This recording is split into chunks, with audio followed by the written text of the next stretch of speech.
What's up, guys? It's me, Tim Crouch. I'm here live at the Gutter Summit. Today I got Nolan McLean from Ned Homes, formerly Ned Stevens. What's going on, Nolan? Hey, Tim. How you doing today? Great. Good, man. Excited about the summit? Very. Yeah, it's my first time here. Yeah, is it? Good. Yeah, I've been to a couple other gutter-related conferences, but first time at Gutter Growth. Excited to see who's here and what the speakers have to say. And I mean, what I do is I lead the business buying program, the M&A program at Ned's Home, which is formerly Ned Stevens Gutter Cleaning. Yep. And so, you know, a lot of what I'm doing is talking to business owners who might be considering selling their business and how to maximize valuations, how to build a really valuable asset. And so that's what I'm mostly here for. How long have you guys been in operations? We've been around since 1965. Okay. And so we've scaled over those 60 years into a 24-state footprint. 5 years ago, I started the business acquisitions program, and since then we've bought 30 different businesses to add on to our platform. Okay. Wow. Which is a key source of growth for us. Yeah, it's pretty aggressive. Yeah. What do you look for in a company that you're going to purchase? I think especially relevant here, right? Gutter Growth is largely attracts gutter installers. Yep. And so what's really important here is we're looking for businesses that have some semblance of recurring revenue. Sure. And so oftentimes in the gutter industry, that means gutter cleaning rather than gutter installation, or gutter cleaning on top of gutter installation. Sure. Or other subscribable services, things that we offer like dry vent cleaning or window cleaning or power washing. I think that to the extent that you can demonstrate a pattern of your customers coming back year after year because you're providing them with a service that they need, yes, but they also need on a recurring basis, I think that's how you can really create a valuable business. And guys, gutters do not have to be a wham bam thank you ma'am. You could absolutely get people on maintenance packages where you're going there 1-2 times a year. Now you're getting them into a reoccurring situation. And I also think that most people just don't have businesses. They have more of like jobs. What is like 3 things that you really, that a gutter company owner could do to position herself to be able to sell one day? I think service mix first and foremost, which is what we discussed, which is focusing on services or having some portion of your revenue derived from services that are recurring in nature. And one way that you can even enhance that is by introducing some sort of maintenance agreement. Those don't have to be signed contracts or anything like that with homeowners, but some sort of maintenance agreement where you're going to come out 2 times a year until the homeowner says, well, I don't need you anymore. I think that can be a great way to increase that revenue retention, that customer retention.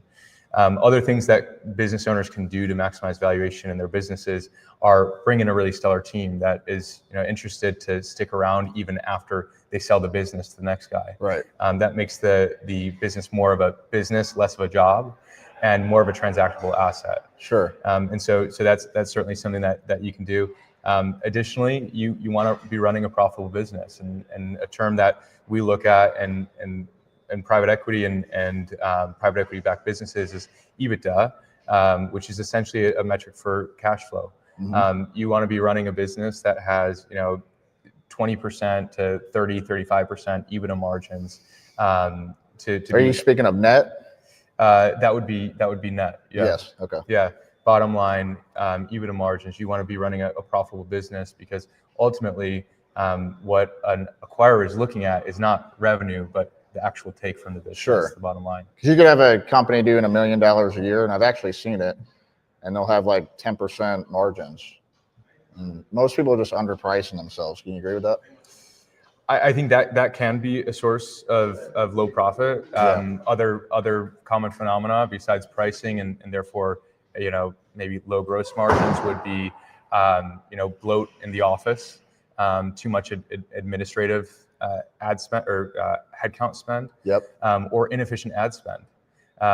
We see a lot of businesses that spend a hell of a lot of money on advertising and not really understanding whether they're getting the return that they should be on it, especially as digital ad means become less and less effective, like Google pay-per-click. Yeah, no, it's getting expensive. I noticed that big time this year. It's like really jumped since I sold my company a couple of years ago, and now I'm back in the game, and the price has definitely changed. And also a lot of people are jumping in on gutter leads, like roofers now are running gutter leads as well. Yes. That didn't really happen a couple of years ago. Yeah. The gutter guard companies also Yeah. are bidding up keywords related to gutter installation or even gutter cleaning. So yeah, I think really a huge drag on profitability, especially like you say that we see more frequently recently, is ineffective ad spend. I mean, yes, you should be spending on advertising, but really make sure that you're holding your marketing agency to account or your marketing resource to account, and ensure that you understand which leads are attributable and which sales are attributable to that ad spend. Make sure you're getting your money's worth. Yep. So you got to know your KPIs, guys. I mean, you should narrow it down for every marketing subject. Like, AdWords, you should know what it's costing you for those leads. You should know what it's costing you for Facebook leads, yard sign leads. You could actually have different phone numbers on each marketing piece. Like I like to use Ring Central for that. That's the best way. You really don't know unless you make it individual for every single marketing tactics that you're doing. Yeah, attribution is difficult, but it's very important. Yeah, absolutely. So what's a golden nugget, just some type of advice, like something that really sticks out that you got for these gutter guys? What's something that sticks out? I mean, besides recurring revenue, the virtues of recurring revenue and how that's going to build you a business. What could put them into the mindset of getting away from being, basically having your own job versus really being a business owner and ready to scale? Yeah, I think a lot of that probably comes down to team. If you really want it to not just be a job, and to build a business that can operate in your absence, I think you need to invest in team. And so depending on where a business is and its growth, that could be your first hire being somebody on the phones. That's really important, right? Or later on, when you have a handful of crews out on the road, bringing an operations manager who's really competent and who you're going to have to pay probably more than you want to. Sure. But those are real investments in scaling. And it's about, I think, something that we talk about in our business at Ned's Home quite a bit is right people, right seats. And I think that applies to small businesses just as well as ours. Absolutely. I mean, I'm going to be speaking on Friday about admin. And so I know that move for me was really important. I was like year 2 in and I was wearing all my hats. And the minute I hired an admin, which was scary because, you got a commitment now for a weekly pay that you're paying. But my business doubled that year and it doubled the following year. And then from that point, it was upward. And you just can't do it all yourself. Agreed. And no one wants to buy a business that you're doing it all yourself. No, not really. No. Would you say that's most businesses that you look at? I'd say that's probably most businesses in our industry. There are a lot of what we would call subscale businesses in our industry. But among those who I seriously talk about potentially transacting, no, I think most of the businesses that I talk to have done a really nice job at building great teams of people who see this work as their career. Sure. And who a business owner can really rely on. And because this is self-fulfilling. That's what's necessary in order to build an asset to the point where it can transact. Yeah, no doubt. Yeah. No, I totally agree. Good deal, man. Well, appreciate you coming on here today. Of course.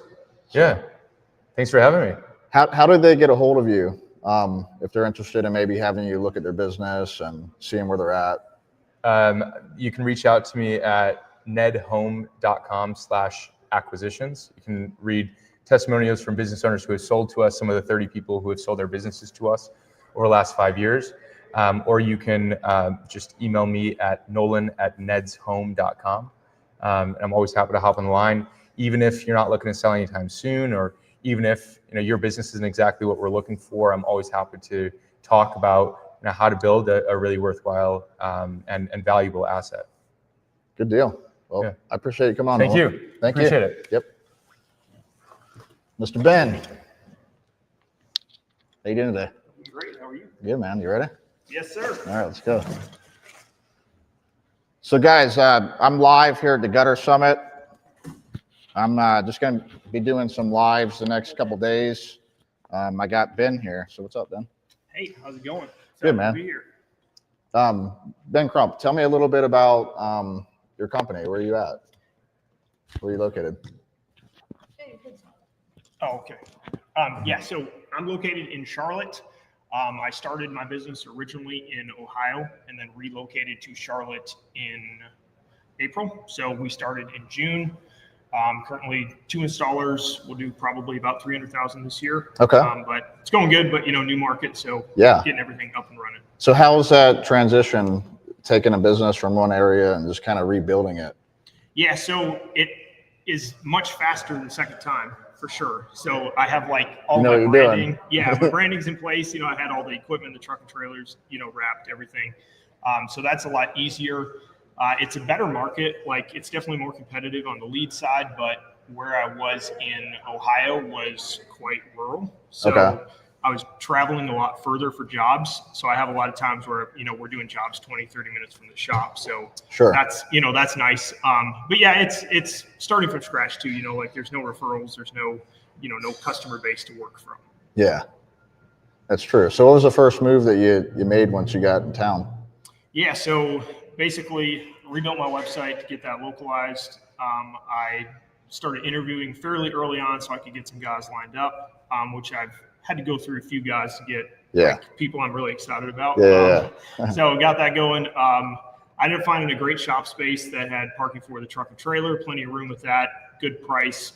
So I got that set up, and then obviously getting marketing and everything going. So I'm not doing a ton of marketing channels, but just getting all that going. So it's a little bit too like kind of the chicken and the egg thing with like selling jobs and having a crew ready to do the jobs at the same time. But it's coming together. It's doing pretty good.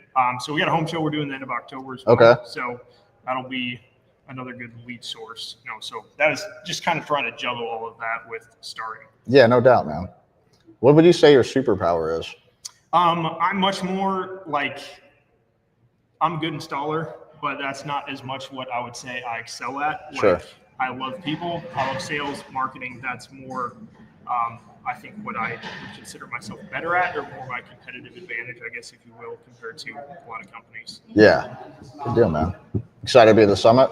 Yes, I am. Yeah. So I was here last year. It was great. And the great thing about things like this too is that you really only need to walk away with like a few ideas to make it totally worth your time. Because if you are building a business, you have some amount of leverage with what you're doing. That even small incremental changes will have huge payoff over 5 or 10 years. So that's like last year I had, pages of notes, different things, different ideas. And then also just being able to meet people that can be good connections to have later on when you have questions or whatever. How was your experience at the summit last year? It was good. It was good. Yeah. So there were a number of like Scott Molashes. He was one of my favorites. He was really good. And then of course David Wyatt, who unfortunately passed away, but his talk was really good too. I loved meeting him, getting to know him a little bit.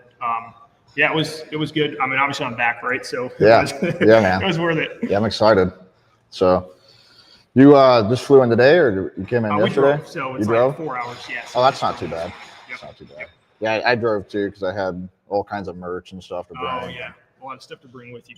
Guys, if you got any questions while we're on here, go ahead and feel free to ask. Cool, man.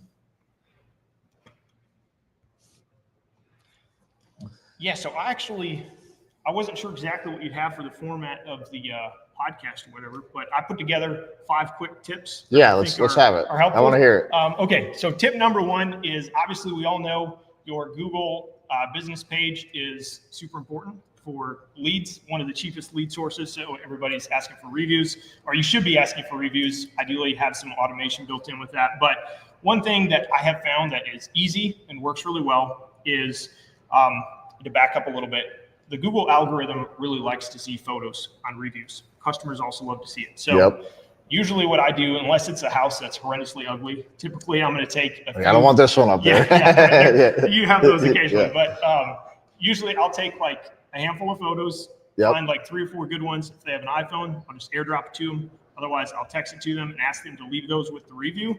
I have found people are actually more likely to leave a review because they're somewhat more invested at that point. Yeah. And they will leave them with photos. Yeah. I've asked a lot of customers to leave a review with photos, and if I don't provide the photos, hardly anybody does. They don't take it, or they take bad pictures. Yep. Or they will intend to take photos, but they won't quite get around to it, so they'll just leave no review. So that's one thing that is great. Another one that I've feel like I've been learning more and more is hiring for character, not competency. You can train gutters. You cannot train someone to be responsible, to be honest, to show up on time, all that stuff. So that's another one that is, I think is huge, especially if you are trying to create a culture in your business that is excellent. So training for culture, hiring for character, not for competency. You can't teach someone to be a good person. That's exactly right. Yeah. And that's the thing that it comes down to. Right. Like they either are or they're not. Yeah. And like, I believe in people changing, but I don't believe as their employer, I'm probably going to be it's not your job. Yeah, it's not your job. What I'm looking to do. So another one is I think like in the gutter growth program, we just had a call about automating follow-up, stuff like that. So that's definitely something you should be doing with automating your follow-up text, stuff like that. But to add to that, I have found a phone call always beats a text message. So oftentimes people won't answer and you just text them, that's fine.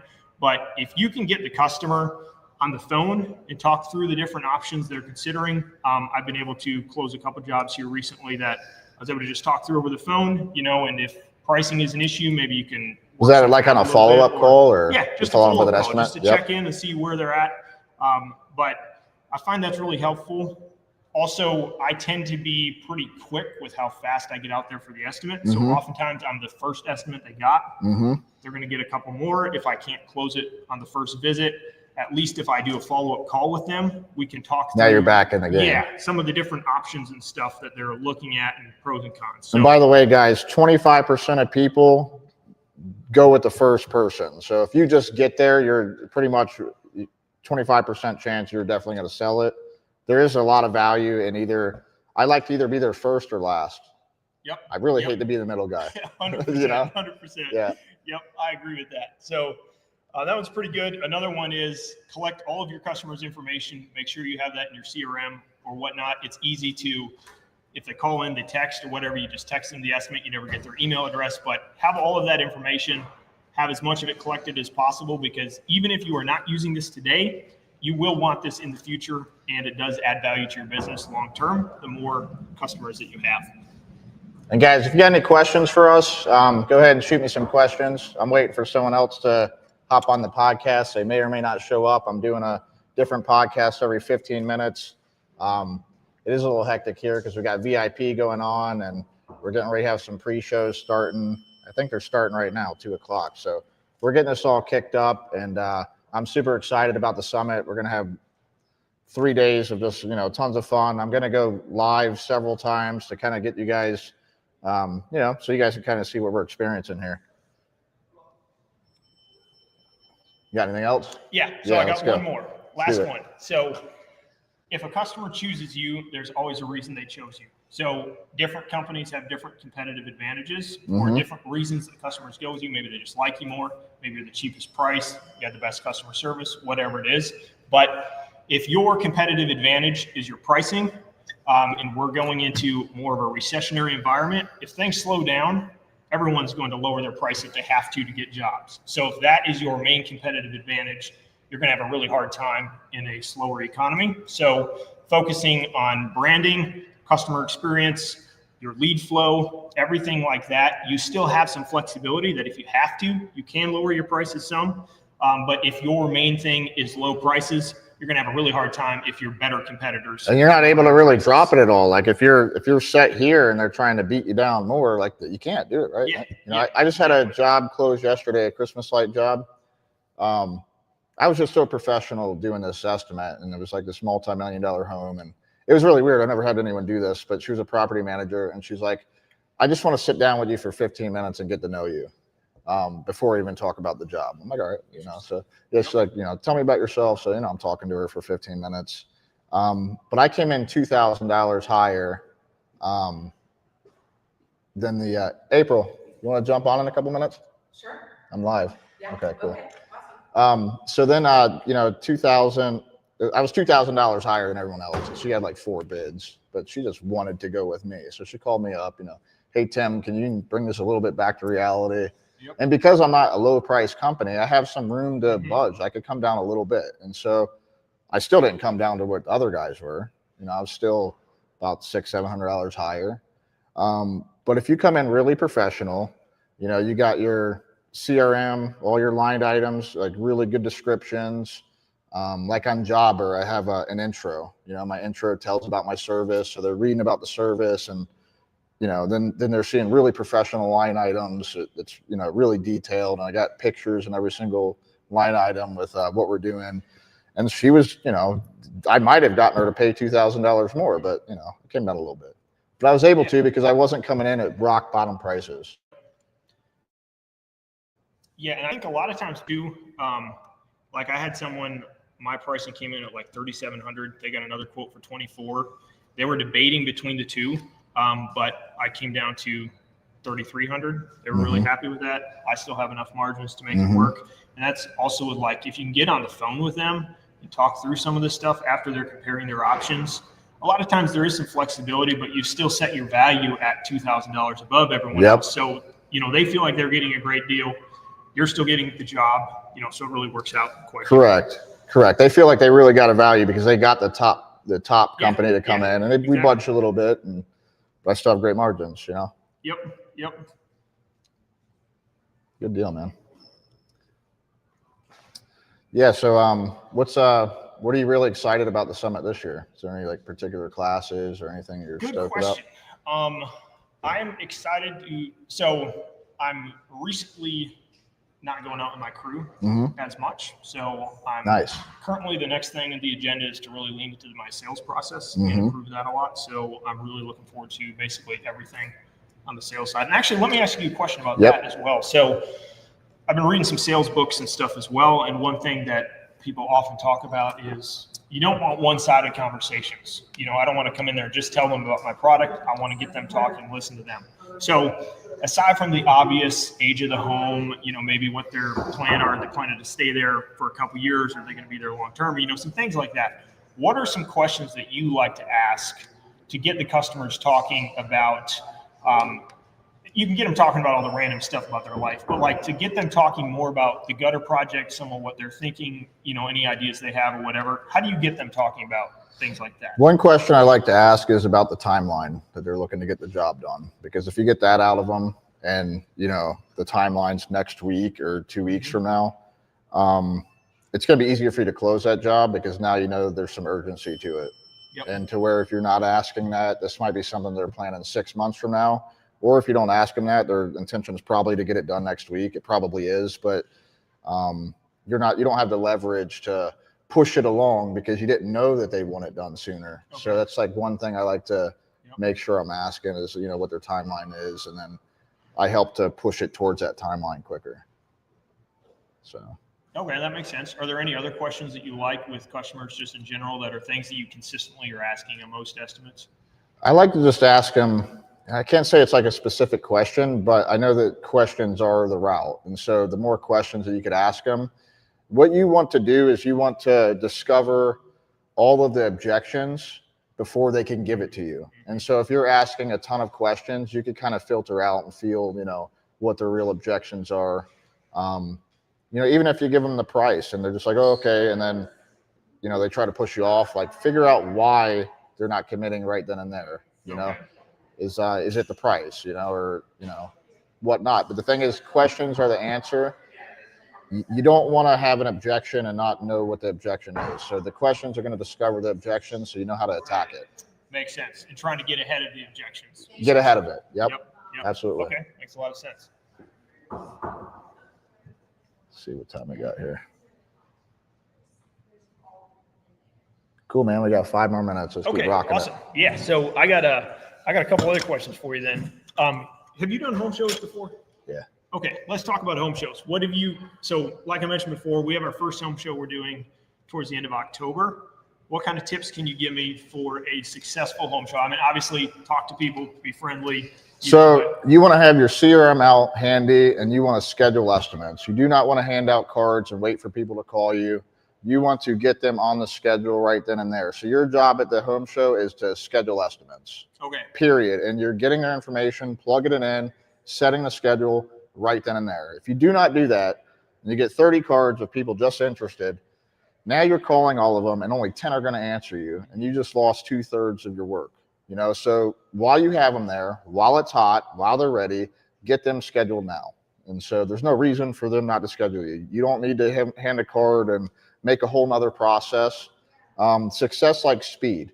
And so the faster you get things done, the more efficient it is. If you put things off, things just don't get done. And so you hand them the card, they just got 30 other cards from everyone else that's all around there, and nothing's going to get done. And if you think that they're literally going to take all 30 cards and call everyone the next Monday, they're not. They're not. So you need to schedule those estimates on the spot and just get it done with.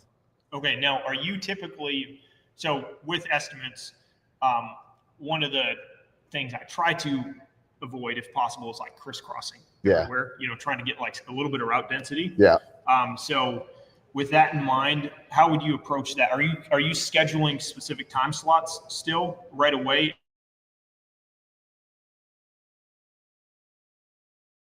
That. So I'm in an area that's quite large. Like, we got 36 towns in the county. I don't know how many cities, but there's 36 towns. And then we also are doing another county just north. It's like 4 or 5 cities. So you have I have a wide area. So I'm trying to do it geographically, like north end first or out west. But the thing is like, I'm not the person that really likes to say, I'm going to be here at 1 o'clock and I'm showing up at 1 o'clock. I feel that if you set a time for 1 o'clock and you're driving around doing all kinds of estimates, it's really hard to perfect those times, right? And so if you're not there at 1 o'clock and you told them that you're going to be there at 1 o'clock, they're upset. And they're upset because you broke an expectation. So what I do is I set the expectation. So I do time blocks, 2-hour time blocks. We're going to get there between 9 to 11, and the estimator will call you on the way. Now, if things aren't perfect on my route, and I'm realizing maybe I should go to this one first because it's closer, because maybe the person answering the phone, they don't know the area as well as you do, right? And it's hard, especially 36 towns or in a big area to know that. But if you have a time block, you could kind of adjust it. So you're still getting to people within that 2-hour time block. So they're not unhappy. It don't matter when you get there. They know that you're going to call them on the way because you're telling them that you're going to call them on the way. And you didn't break any expectations, but you set the expectations. So you just got to take charge of what that expectation is and deliver on it. Okay. So I don't like saying 1 o'clock because it's just too hard to do it when I got 6 other estimates and this guy might talk my ear off. And I don't want to make him not talk my ear off because I'm trying to close a job. So I don't want to rush him along just to get here. So that's really stressful. I get rid of the stress and do 2-hour time blocks. Okay, makes sense. And how much time are you typically expecting? Like, how much time do you allow yourself on each estimate? Are you figuring about 2 hours? I figure about 1 estimate an hour. Okay. So in that time block, I'll have 2 scheduled. Yep. And maybe I'll push someone ahead. So people usually don't mind unless they're just not going to be home, and then you just won't go there. So I'll call them and see, is it okay if I come a little bit early? I'm running a little bit ahead of schedule. 9 out of 10 times they say yes, and you just keep going with your day. Because I also don't want to sit there for an hour twiddling my thumbs because I had to be there at 1 o'clock and it's 12 o'clock. Okay, that makes sense. All right, how much time we got? 2 minutes. 2 minutes. Okay. All right. Do you have any just interesting non-conventional lead generation ideas? So everybody has all the main things: the Google Ads, the yard signs, whatever. What are some of the ways that you've gotten leads before that are things that could actually be done that are like not something you would immediately think of? Just something that's unconventional.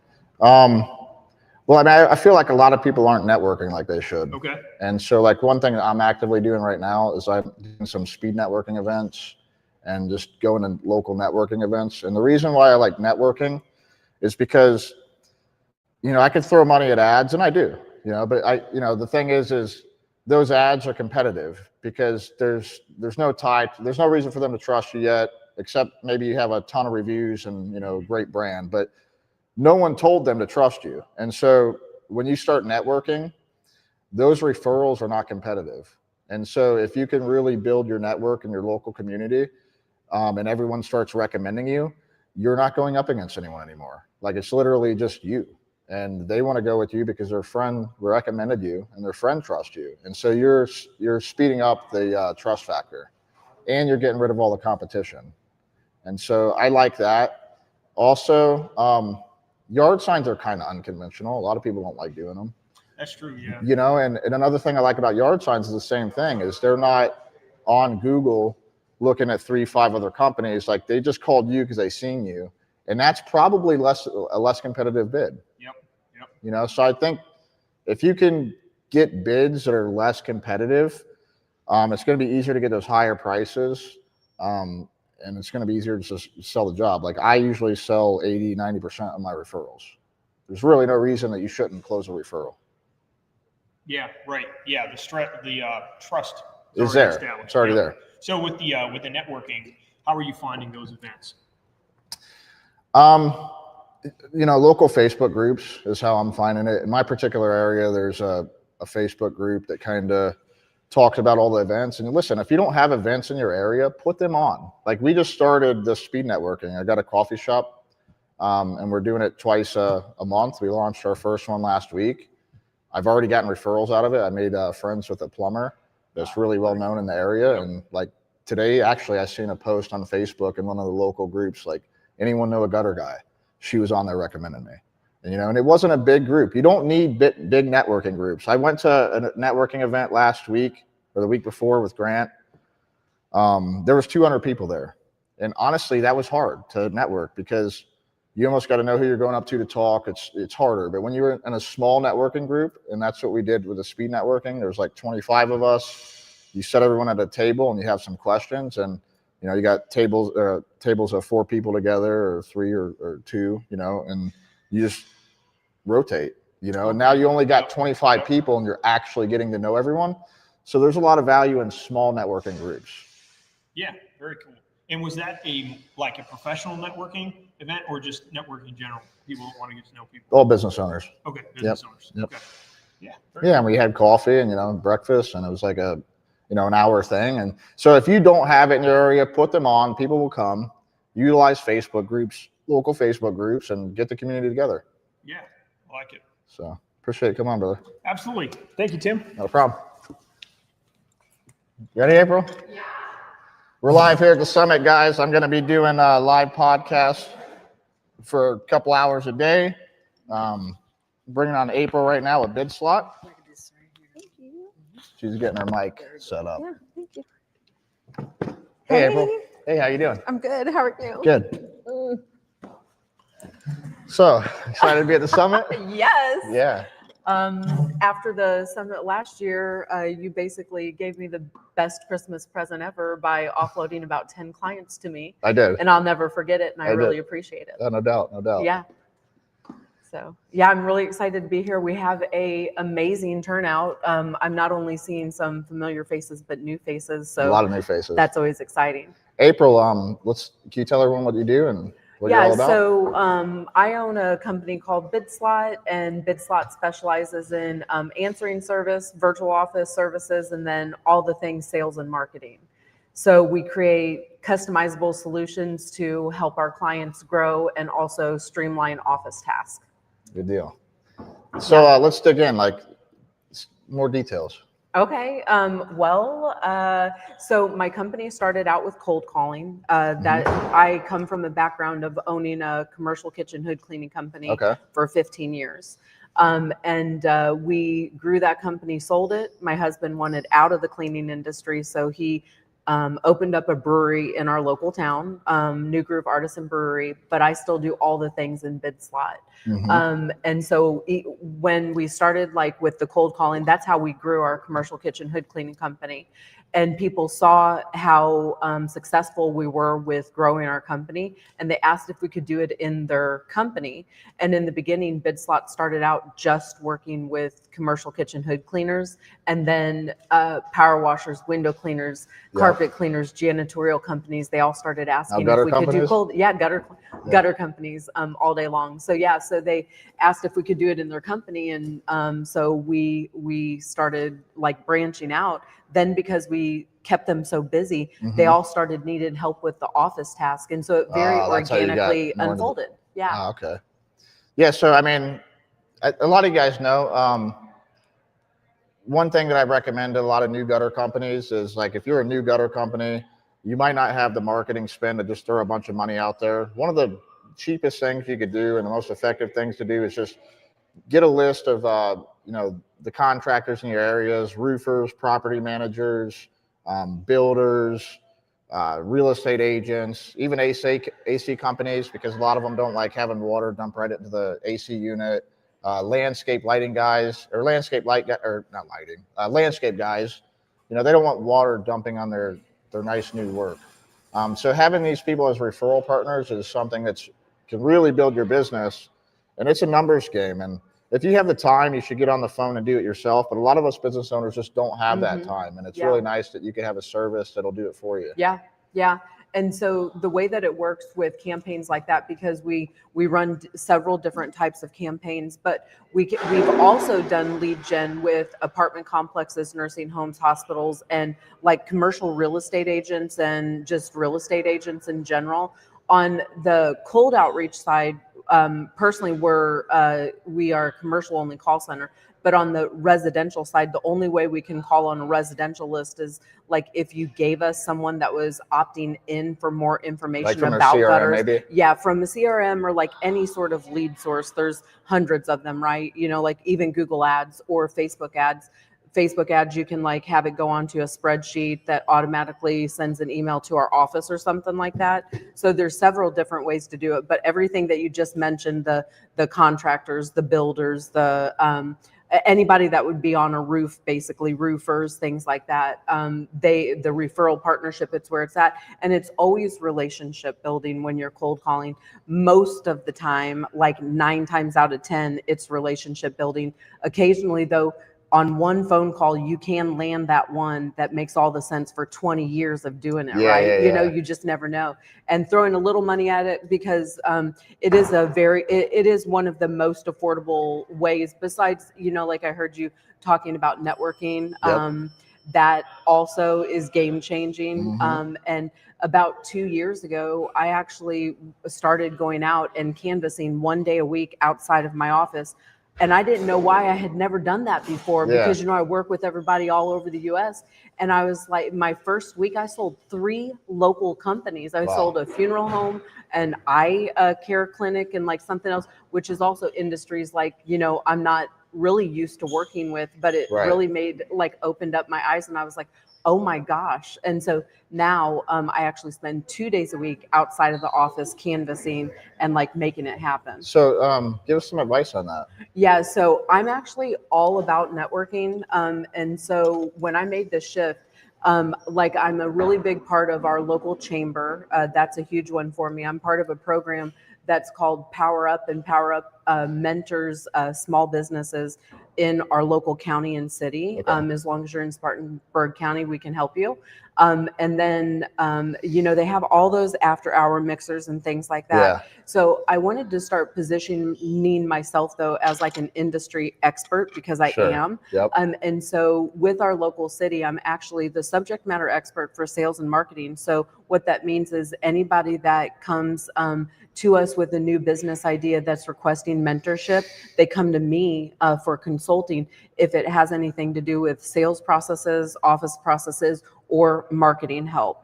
And then I am the vice president of Liberty Networking Group, but I had started out just as a member. And then now I'm the president of Boiling Springs Business Association, which is our local group that's been around for over 40 years. The town that I live in is unincorporated. So we're part of Spartanburg County. So we're not our own formed city. So that's why I do like both of the things, and it's been like game changing. More than half the people that are in my networking group use our services, and they didn't start out that way. I'm 2 years in. I'll actually make my third payment to Liberty in October. Okay. So almost 3 years in. So it took about 18 months before the people started really understanding what I do, because we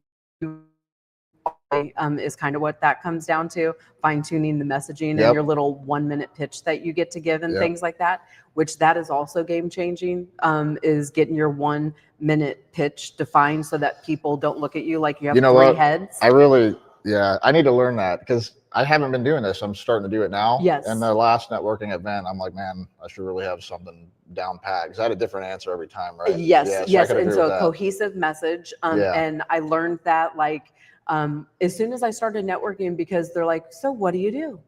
And then you're like, it's my turn, oh my gosh. And then it's like, what do I want to start with? Because I do so many things. That's the problem I had. I'm like, which businesses do I tell them about? Yeah.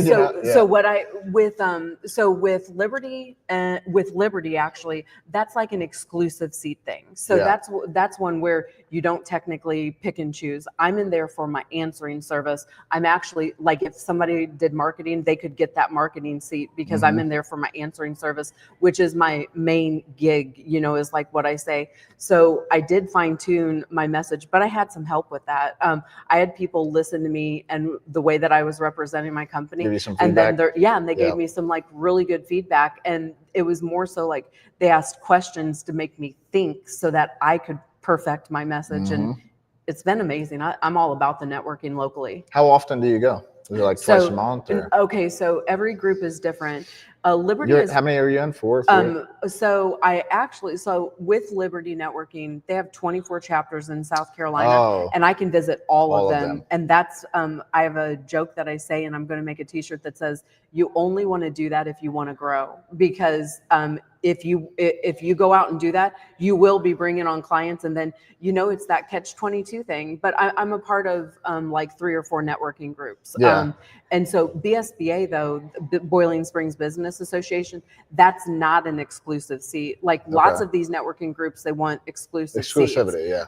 And so Liberty is like that, but it's a phenomenal group. I like the way that they work. It's an every other week type thing versus every week like BNI. That's why I've never done BNI. So what would you say, how many days altogether a month you're spending on that? Probably 6 to 8, because I do the things with the chamber too. And that doesn't even include the people and meetings I set in my office, because every single time that I go to networking events, I pull out my phone anytime someone that says oh, let's meet. Okay, well, when do you want to do this? I'm right then and there. And we're just talking about this. Get them on the schedule. Right then and there. Don't ever let them go. Yeah. Get them on there right then. Yeah. Yeah, because no one calls the cards. I mean, I had 20 cards that I brought home from that, and I probably threw out 10 of them. Did you? Yeah. Okay, so let me tell you this. I do have a little trick. So when I have this system, women always carry purses. You would carry a wallet. You also may have a pocket structure, right? Right side's wallet, left side's keys type thing. So what I do is every single card I get, if it's new and they've never been entered in my CRM, they go sticking up in my wallet. And then I hand them to my office manager. And then every time I walk in, I'm like, these cards, and then she enters them in there. They get an instant message asking them to book with me. So I set up this little system with asking for an appointment if I didn't already set one. I like that. So everyone that you're meeting is getting a chance to speak to you again. Yeah. I got to nail that down. Yeah. And it's easy, and I think we use the same software. So yeah. So how easy it is. I do. But yeah, so that's kind of my little system. Okay. So if you had one piece of advice for these gutter guys, just one thing that sticks out, it could be anything. What's something you think would be beneficial for them to hear? So the first thing that comes to mind is that it's always an uphill battle. Being an entrepreneur, we all face challenges every single day. And really, Chris Lamborghini's, which you probably know him with PWRA, WCRA, used to be a huge convention, him and Thad used to run it. He told me that I had asked him for some advice one time, and he said that every employee that you have, creates 3 problems for you a day. It doesn't always have to be bad, but like the phone won't work. I'm going to be late for work, which means they're missing something like that. And so you just always have to, like show up and be helpful and go with the flow, because if, there's no reason to get upset about it. It's just part of the daily grind of being a small business owner. And it's always an uphill battle. Even if you're, making millions of dollars, it doesn't matter. Definitely doesn't make it easier. And sometimes you even fall a little harder. Don't you agree? No, I agree. Yeah. I think that to be a good entrepreneur, you have to be fluid. Like Yes. that Bruce Lee saying, you gotta flow like water. Yes. Yeah, for sure. Yeah, because you're gonna get thrown. It could be, a truck breaks down that day, or you blow a couple tires, or that they're late to the next job, or it's always something, and you can't get upset about it. It's especially when you're running things at like a bigger level. And I've had people be surprised, like they were riding with me, and all of a sudden the trailer axle flew off. Yeah. And I'm just stayed calm. But it's because, okay, it's like this situation happened. What am I going to do about it? What's the best thing I could do? And if you don't have, if you're all like hyped up and you're not calm about it, you're not going to think as clear. No, you're not not going to at make as good all. a decision. And also, what example are you setting for your employee? Correct. So I personally, I don't care what has happened before I walk into my office, but there's never been a day where I didn't walk in my office with the best energy everybody that wanted to, have. And you have to leave those things at the door and separate things, and not inflict that on your employee, because you're setting an example for your vision for the company. People don't realize that too. Like if you're coming in with a bad attitude, you're just passing that along, and you're kind of setting the example. Like you're a leader, so you have to lead the way. If you want your employees to be happy and a good mood when they come in, then you better be happy and in a good mood when you come absolutely. in. Yeah. Yeah, no doubt. So what are you most excited about the summit this year? Meeting new people and seeing the old ones. So I'm really excited to see you, both the Johns, Alerex, a lot of the vendors. My friend Dave's here, and I haven't seen him for 2 years. Yep. And so the list goes on. And also I brought a friend this year. Nice. And her eyes are being open to like this whole gutter world and things like that. And she's super smart.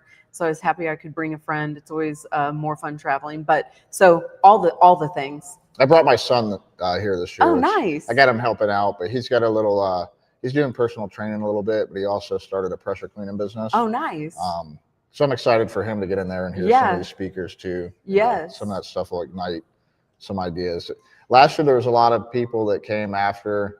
I heard from them 6 months later, and like their business has really changed just because they implemented a few things. You don't have to implement everything. There's a ton of information here, but if you take 5 things and you go home and you implement 5 things, I mean, you're going to have a different business. I was talking to a guy I saw and met with after hours last year. His name's Mike, on the stairs when I was waiting to get my badge, which I forgot up in the room. But anyway, and he was telling me what he learned here. He is on like the 3rd thing. Okay. And then so him and I were talking a little bit about AI as well. But he had changed his whole entire phone system based on feedback from talking to people here. He had never used a CRM, and he is using Jobber. Nice. And he's trying to like turn on some of the features of Jobber. So we were talking about the AI feature of Jobber and pros and cons and things like that. And so right there's a prime example. I literally was on the stairs just talking to somebody, and that's how the conversation. Phone answering yeah. So Jobber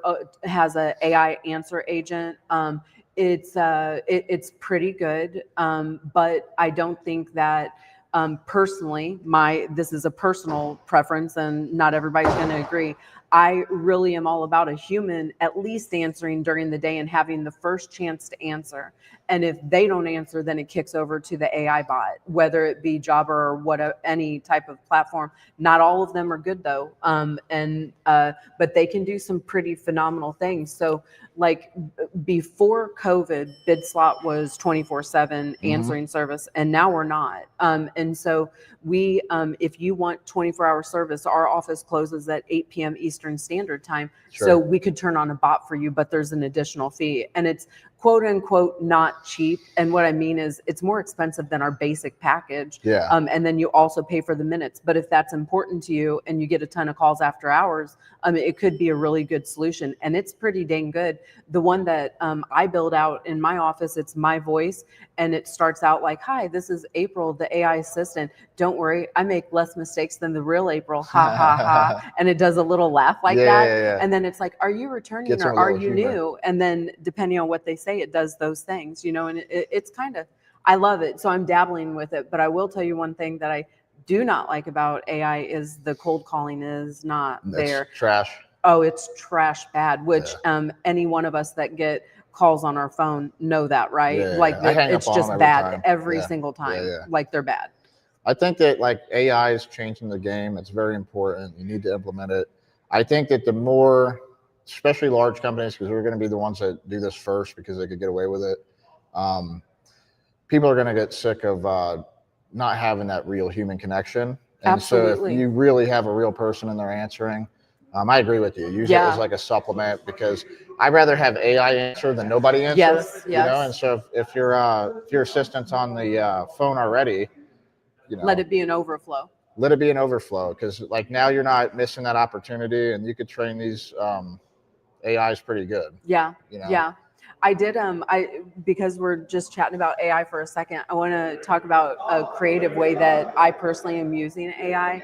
I created a board of directors that emails me every morning at 6 a.m. and it's ChatGPT. Okay. And the executive director is Jesus Christ. And then the other three people on the board are Elon Musk, Simon Sinek, and Warren Buffett. I like It's really interesting how each one of them give me such a different perspective. So a lot of times Elon's always about move your pencil forward one thing, work on this one automation. Simon Sinek is more like talking about the morale of your business and your office.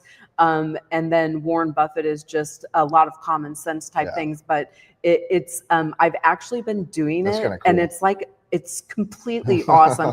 And then I had a little I situation. do Alex Ramosi. Oh, do you? Yeah. Okay. So Like, talk to me like Alex. That's a good one too. And Yeah. then like you can like, I was dealing with something, I wanted some opinions, but you don't want to gossip or whatever. So I'm like asking ChatGPT these questions about the situation, and they because I've been using it for so long, you know how it really gets Getting to better know at the way that prompting. you like Oh, yeah. to do it, and by your prompts and the way that you've asked and responded and reprompted and things like that.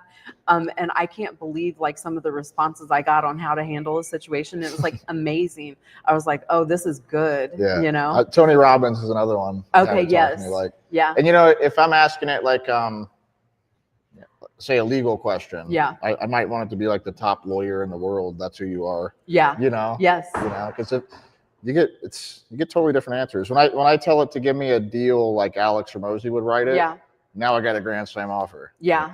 Yes. And it's good. Yeah. And you have to mess around with it. The first responses aren't good, and never just like prompt and then post if you're doing content creation, because it'll mess up. Like even if you're like, I'm having this event on Thursday, November 20th, blah, blah, blah, blah, blah, then it'll put Wednesday, November 20th. And it does things like that and things that don't make sense at all. And you can completely tell when someone just copies and pastes it. There's no like, anything sounds like quote unquote normal, right? It's just like, okay, I'm not reading that. That was like AI created. Where do you think AI is going to be in 5 years?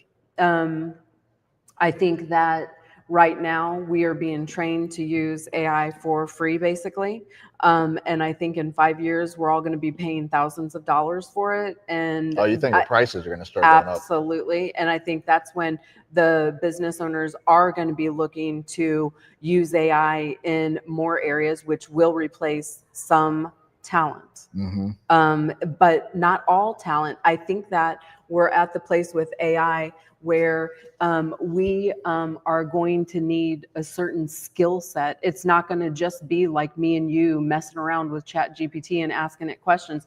I think at some point, right now, we're only being introduced to it. This is entry And I very think they've entry had level. it for 20, 30 years. I think Oh, it's been yeah. around. This isn't new. It's not No. new, but we are like It's small new for business. us. It's new for us, and it's something that is very new for us. And so right now, I think that everybody's getting to use these little things for free or like super minimal charges. Yep.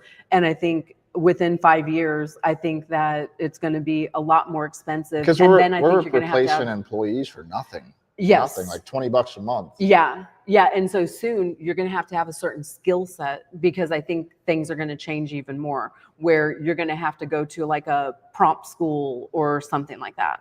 Another thing, That's just my thoughts. A lot of people will say like, oh, you know, AI is going to dumb us down. We don't have to think. That's not really true. I mean, AI makes me think. Yeah. It really does, because like I'm getting educated every day by it at a faster speed. Yeah.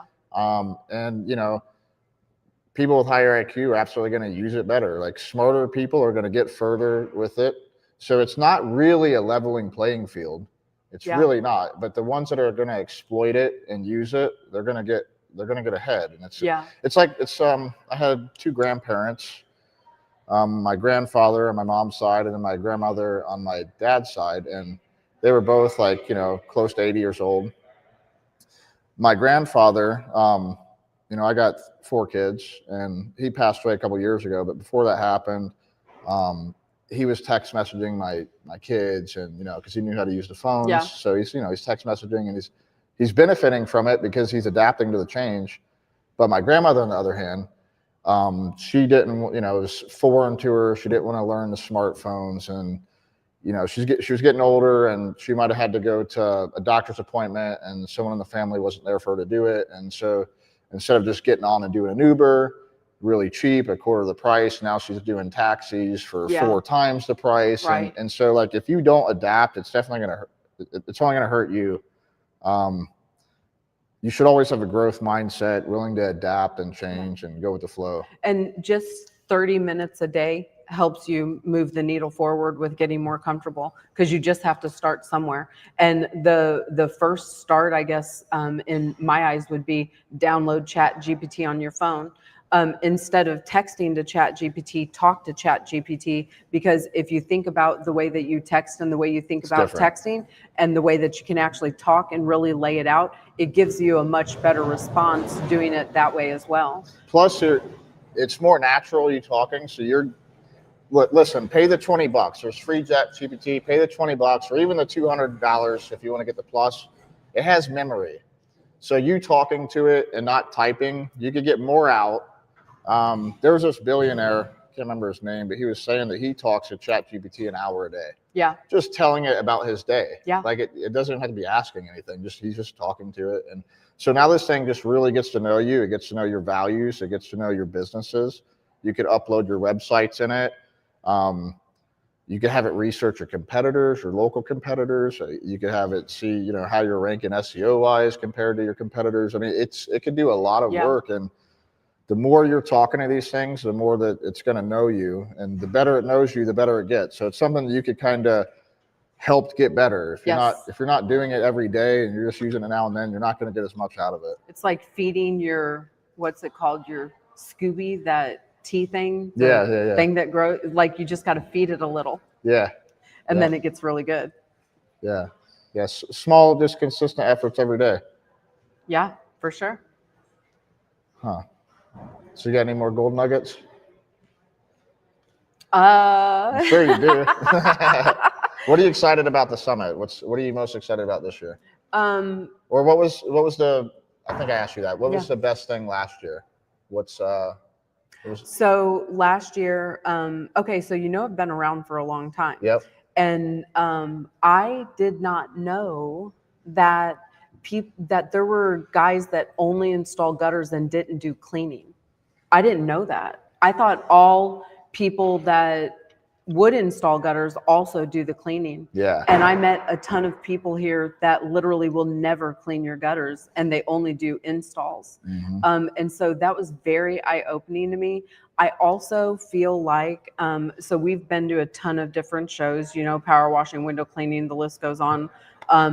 I feel like the gutter cleaners are a very professional clientele, to where other industries, they're not as professional. A lot of the guys here, they're legit, but I guess that does make sense because their ticket is much higher than just a power washing job, right? Or a gutter cleaning job. So I think that those are some of the things that were very eye-opening. I love the Georgian Terrace. This is like This is cool, definitely a right? come to. Gone with the Wind was shot here. Oh, was it Yeah, really? yeah. Oh my gosh. Yeah, this I is like didn't built in like know. 1902. Oh my gosh, I had no idea, but I love it. I feel like it was mafia. You know, you got the Probably. speakeasy downstairs. Oh, and- yeah. yeah. it was Probably. Prohibition time. Yeah. Yeah. Yeah, but yeah. Good deal. I'm excited. Yeah. You have a good turnout. Are there more people here than last year? Yeah, I mean, if we count the vendors and Yeah. just everyone that's here for the Yeah. summit, we got over 300 people. You're almost maxed then. Like We're what, maxed here. I was gonna say, what's Yeah. next? Where are we Louisiana. going? Louisiana. Ooh, I love Louisiana. Yeah. As soon as That'll the be summit's fun. done, we're gonna start shopping. Are you? Yeah. Okay. Okay, we that gotta would be a find fun shopping find a good spot there. experience. Yeah, I mean, it's tough. I got to be honest with you. Like, to find this place, I felt so discouraged. Like, it took me 3 or 4 months Yeah. to find this place. Yeah. And, you know, it's a tough game. So, but you know, we were doing it. I think I found the first year I found it like 4 months before we launched the summit. But I spent 3 or 4 months looking for it, feeling like I'm getting nowhere. So Yeah. we got a lot of time now. So as soon as the summit's up, You're gonna we're work going on to look at it right away because I already know it might take a couple months to find that perfect spot. It's got to be a good spot. It's got to be in a good area. It's got to be, everything's got to work. One So thing that I do like, and I may be the only one that likes this. I always like the same time, same place type scenario. But it's hard when you outgrow them because then what do? You have to move. So do you think that if you do find a spot in Louisiana, I'm assuming it would hold 300 to 500 people, or, Yeah. or more? yeah. And And so, we got some different ideas. So I mean, Okay. we're going to bring in more hands-on stuff and a lot of these events. And we got some of it now. You know, we got the copper soldering that we're doing at Spectra right now. But you know, we're watching the events game and we're evolving with it. It's kind of like I've been saying, you got to be fluid. You got to Mhm. change. We're not doing the same thing every year. and Every that's year what we're I trying like. to figure out what did we not, you know, execute 100% on that we could Yeah. execute 100% on now. Well, I Yeah. really actually couldn't believe the check-in process. I've never seen something such a machine in my life, and I thought it was very well put together. I loved that both the Johns were down there. You may have been, but I didn't see you. You had like this whole entire staff. Then, you know, as people were done getting their badge, they'd walk over and get filmed for a minute, and there was something fun going on. Yeah. And it was a amazing check-in process to where normally when you go to shows, everybody Just doesn't something on a table over doesn't here. nobody knows what's going on, and it's like they're not even there Or your ready name to tag check just you laid in. out and you gotta find it yourself. Yeah, it wasn't like that at all. They were like badge, Good on, bro. t-shirt, like all of those things. It's fine to meet you, man. You too, man. This is where we check in? Yeah. Hey, I'm how you Are doing? you checking in right now? I haven't checked in. So if you go down Yeah. here, take a left, go down those stairs, and just keep going. You'll see some signs. Okay. And then Um, that Mitchell Ballroom, is that over here too? the Mitchell Ballroom is you go straight out and take a right. Okay. It'll Left first and then right. yeah. All right, man, I'm good. Cool, man. Left first and downstairs. Yeah. Yeah, no. So we're excited about next year. We'll nail something nice. It's gonna Louisiana sounds like it'll be fun. I love So- Louisiana. But getting back to like the same place, same time, I've also seen to where I've seen conventions die like that because they you know, they're there year 3, They're year only 4, going to year see the 5. same people, and vendors don't come for that. Yeah. Is that why? Well, I feel like, do you want to go on the same vacation every year? It does depend on the place, but Okay. no, not always. I do love to travel around. Yeah, so I mean, it's cool. Like, you know, you go to a great place. I probably want to go to it again. Maybe I'll go 2, 3 times, but I don't want to go to it every single time. Yeah. I want some new experiences, Yeah. and I feel like a lot of people want to check out different states. So I mean, if you put it in different areas, and you might also draw a different crowd that is You just will. closer for them to come there. Yeah. So I feel like, you know, we don't want to do it the same place every time, but it's also, we probably would do it one more time, but it's just we're outgrowing it. Yeah. Yeah. I mean, it's packed. Yeah. There's like nothing in the whole space left Yeah. You're not. for anything else except for the Gutter Summit. That's true. Let's see what my next guy is jumping on. Are you all doing the check-ins here? So check-in, if you go straight down. What's up, brother? How you doing, man? So if you go straight down this way, hang a left, you'll see a staircase. Okay, downstairs. Just go down that staircase, and you'll see a desk out there. Awesome. So Thank you. we got people checking in. VIP, they all checked in early this morning. They all jumped on the bus, and they're at Spectre right now. Spectre has a huge event out there. They got a huge tent with tons of vendors. They're doing soldering training, underdecking training. They're doing a shop tour. On that shop tour, I mean, I was in the gutter industry 20 years before I seen how the product actually got made. And it was really impressive. Like, we get these coils that are 300, 400, 500 pounds. But that's not how they come. You know, they're coming like 10,000, 15,000 pounds. These huge coils that are the biggest thing you've ever seen. It'd be really scary if that fell off of the truck. Heavy. Yeah, I mean, yeah, it's crazy heavy, but Yeah. they chop it down, so you get to see them chop it down into coil size, and then that's all raw material. So then they have like a painting process, and the coil like goes up above the roof, and the whole painting process is up like 20 feet. Oh, like, wow. It's going across the whole. And Spectra is right here in Atlanta then, right? It's right here in Atlanta. Yeah. They have Okay. like 6 different facilities that they produce at. And Oh, so okay. you get to see them make downspouts. You get to see them make hangers, elbows. I mean, you get to see every little component of the process, and it's just really cool to see. I mean, if you're in the gutter industry, it's really cool to see. Yeah, that, you I know? bet. Because you don't know. You're just getting coils, and you don't see Well, the I know whole there's process. like 300 people there right now. Yeah, yeah. You want to jump on, John? Okay. I appreciate All right. you I'll coming, talk to you bro. later. Yeah, thank you. Bye. You just live streaming? Yeah, I'm Yeah, live we're streaming. live Let's go, brother. We're here, man. All right, I got 5 minutes. Let's go 5 minutes. Let's go. I have to. What about you, Johnny? 5 minutes after? You got to run too? Cool. All right. My next one, let's see. I got This 10 boy's on a roll. minutes. This boy's on a roll. Let's go. I'm looking for an Alfred. He's supposed to come, and then James Lang should be my next ones. Okay. Some of these guys booked, but they're actually at the VIP Spectra, so I'm trying to fill in some spots. What's up, Johnny?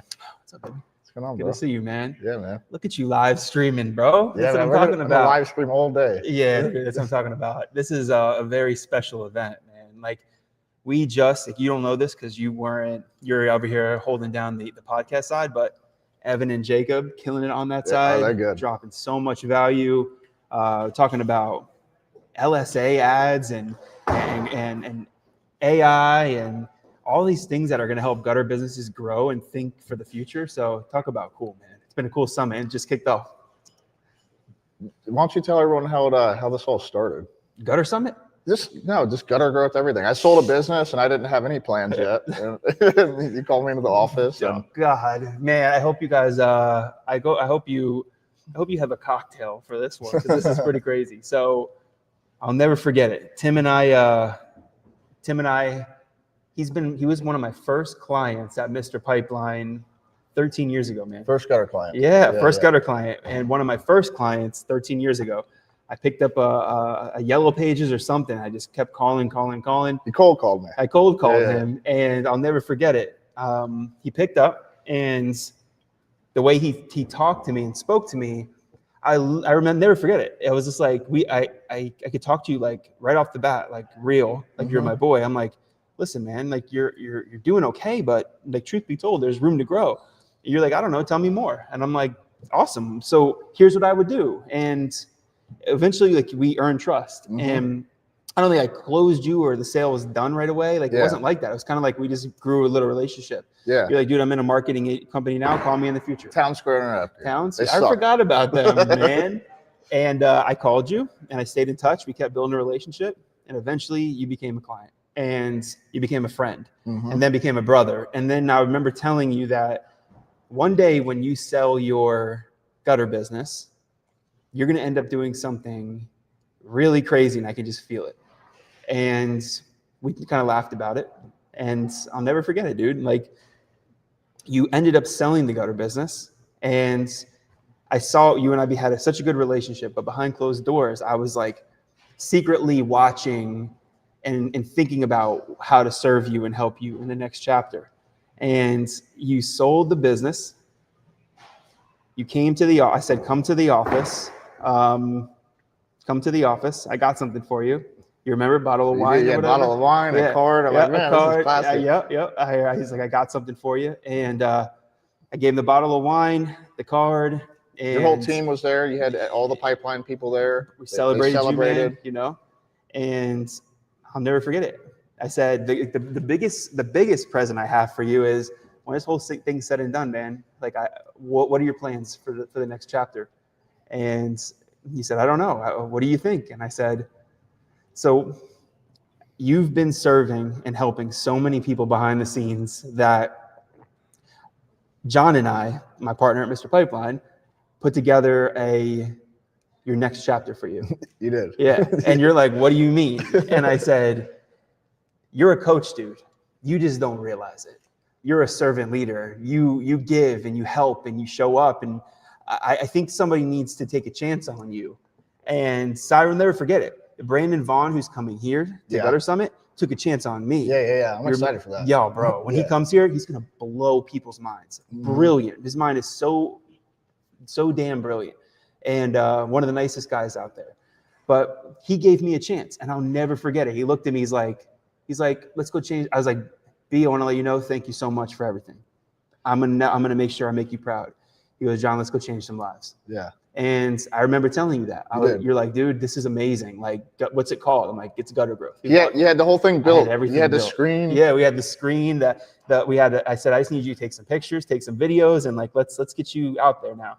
And I think you said that, like, thanks, bro. Like, this is amazing. I'm like, let's go change some lives together. He had the website built, so I come in his office and they got the big TV screen, and it's, it's John and John in there, and they already have the Gutter Growth website built, and they're like, "This is the brand." Yeah, and you're like, "This is cool. Let's do it." Yeah. And then we built it, man, and it was just like any business. Like, nothing was a rocket ship, right? It was. Yeah, and all businesses, right? We start it and we don't really know what we're doing. Like, I could tell you how to start a gutter company because I'd been doing this for 22 years now, 20 years or so at the time. But I didn't know how to start a coaching business. And you were already in the coaching space a little bit with Conquer. So you kind of seen it, and you knew how to structure it, but everything was foreign. Like, I didn't know how to use a Zoom call. Remember that? I was scared as shit on the podcast. And listen, it took me 30 something podcasts to quit getting nervous. That's why most people don't make it past 10. And so when you start these businesses, you're not going to know it all right off the bat, but you have to execute, and you just have to do, and you're going to learn from your mistakes, and you're going to get better.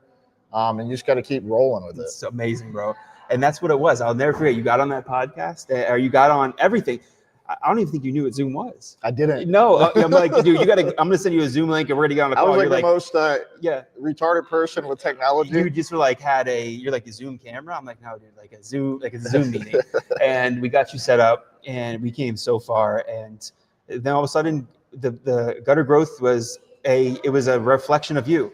And it had a lot of like my heart behind it. Like, there was no bullshit. It was helping and serving. And if you know me, like, you know me very well, but like, if you're watching me and watching this right now and you're wondering, there is no fluff with me. Like, I don't fuck around with anything. Like, I don't have time. Life is short. I almost lost my life not long ago. And I told myself, if I ever had a second chance, I'd be helping as many people as I can before my time ended.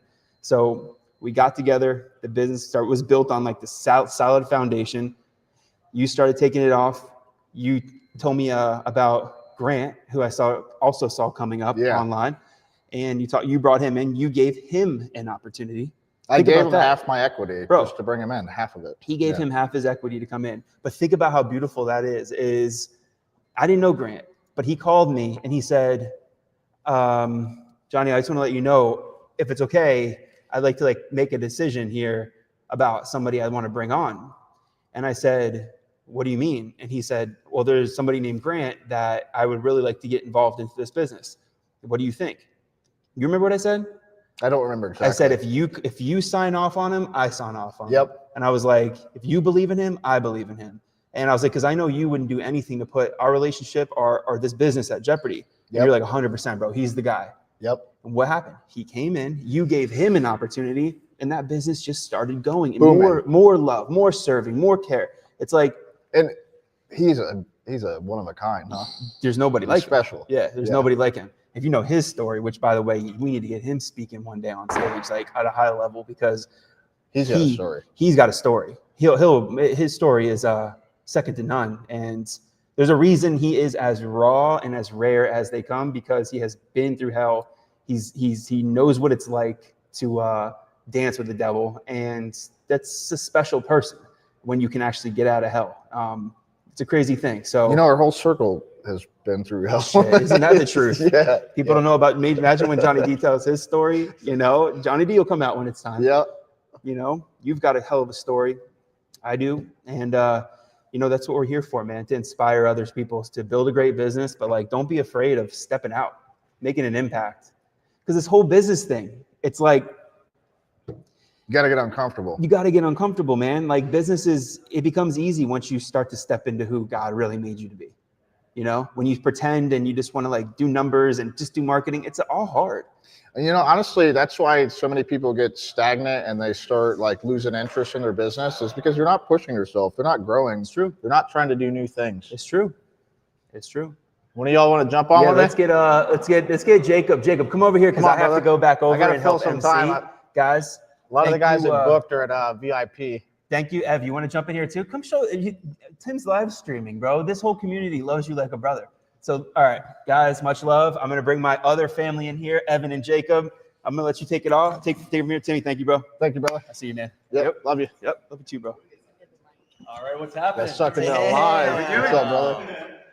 This has been awesome so far, man. We just Yeah, wrapped man. up our presentation. How'd it go? Yeah, it went great. Let's talk about that. What Oh, sure. did you guys talk about? So we talked about how everything flows back into marketing. So the biggest thing is like having the, everything affects the performance of your marketing efforts. So like, I think the biggest thing is that like, having your systems and processes locked down, what your company culture is like, your customer experience. I think all those things tie into like the effectiveness of your marketing. So it's really just like, and I think that's what's so cool about the summit is like so many people. Yeah, so many people like come in here and they think they do things one way and they get a different idea and they see somebody else's brand and they might make a slight little change or something like that. But I think it was really cool to see because everybody at the end of the presentation just like locked in. Everybody had their hands raised. Everyone had questions, and it was like a huge like learning experience. So You said really cool. growth through marketing and culture. I want you to touch on that a little bit because one thing I noticed about Mr. Pipeline, you guys have an incredible culture. Dude. You guys do things together like beach cleanups, and Mhm. can you 5 talk a little bit days, about how you guys play have little such a golf. great culture and like some advice on how I think your company culture really extends from like the ownership level, right? Because we have like John and JD, like two of the best bosses in the world. They created this culture where like Evan and I show up to work every day and we want to do the best job that we can. Like, because your culture is going to impact your employees, whether they have a smile on their face, whether they do a good job, whether they actually like care about the work that they're doing. And I think having a big company culture where people show up is like the best thing you could have in a business, because then the only thing you can't control is other people. Yeah. But you can do everything in your power to set the tone for what they do. you got to be an example. So what's Culture's some huge, man.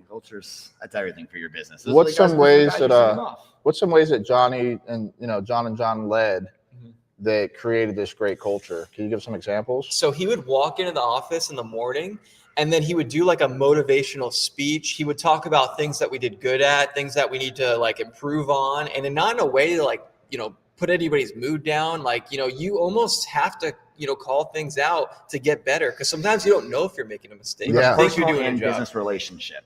So Right. you have to be able to call out the people around you, but in a way that it's like also building them up and Not kind just of pointing tearing out them errors. down. Just because you call somebody out or tell somebody did something wrong doesn't mean you're telling them they're a bad person. That person also has to be able to accept accountability and constructive criticism, right? So I've learned so much from John and JD just telling me things, saying, hey, listen, I understand you're doing it this way, but Yeah. maybe do it this way.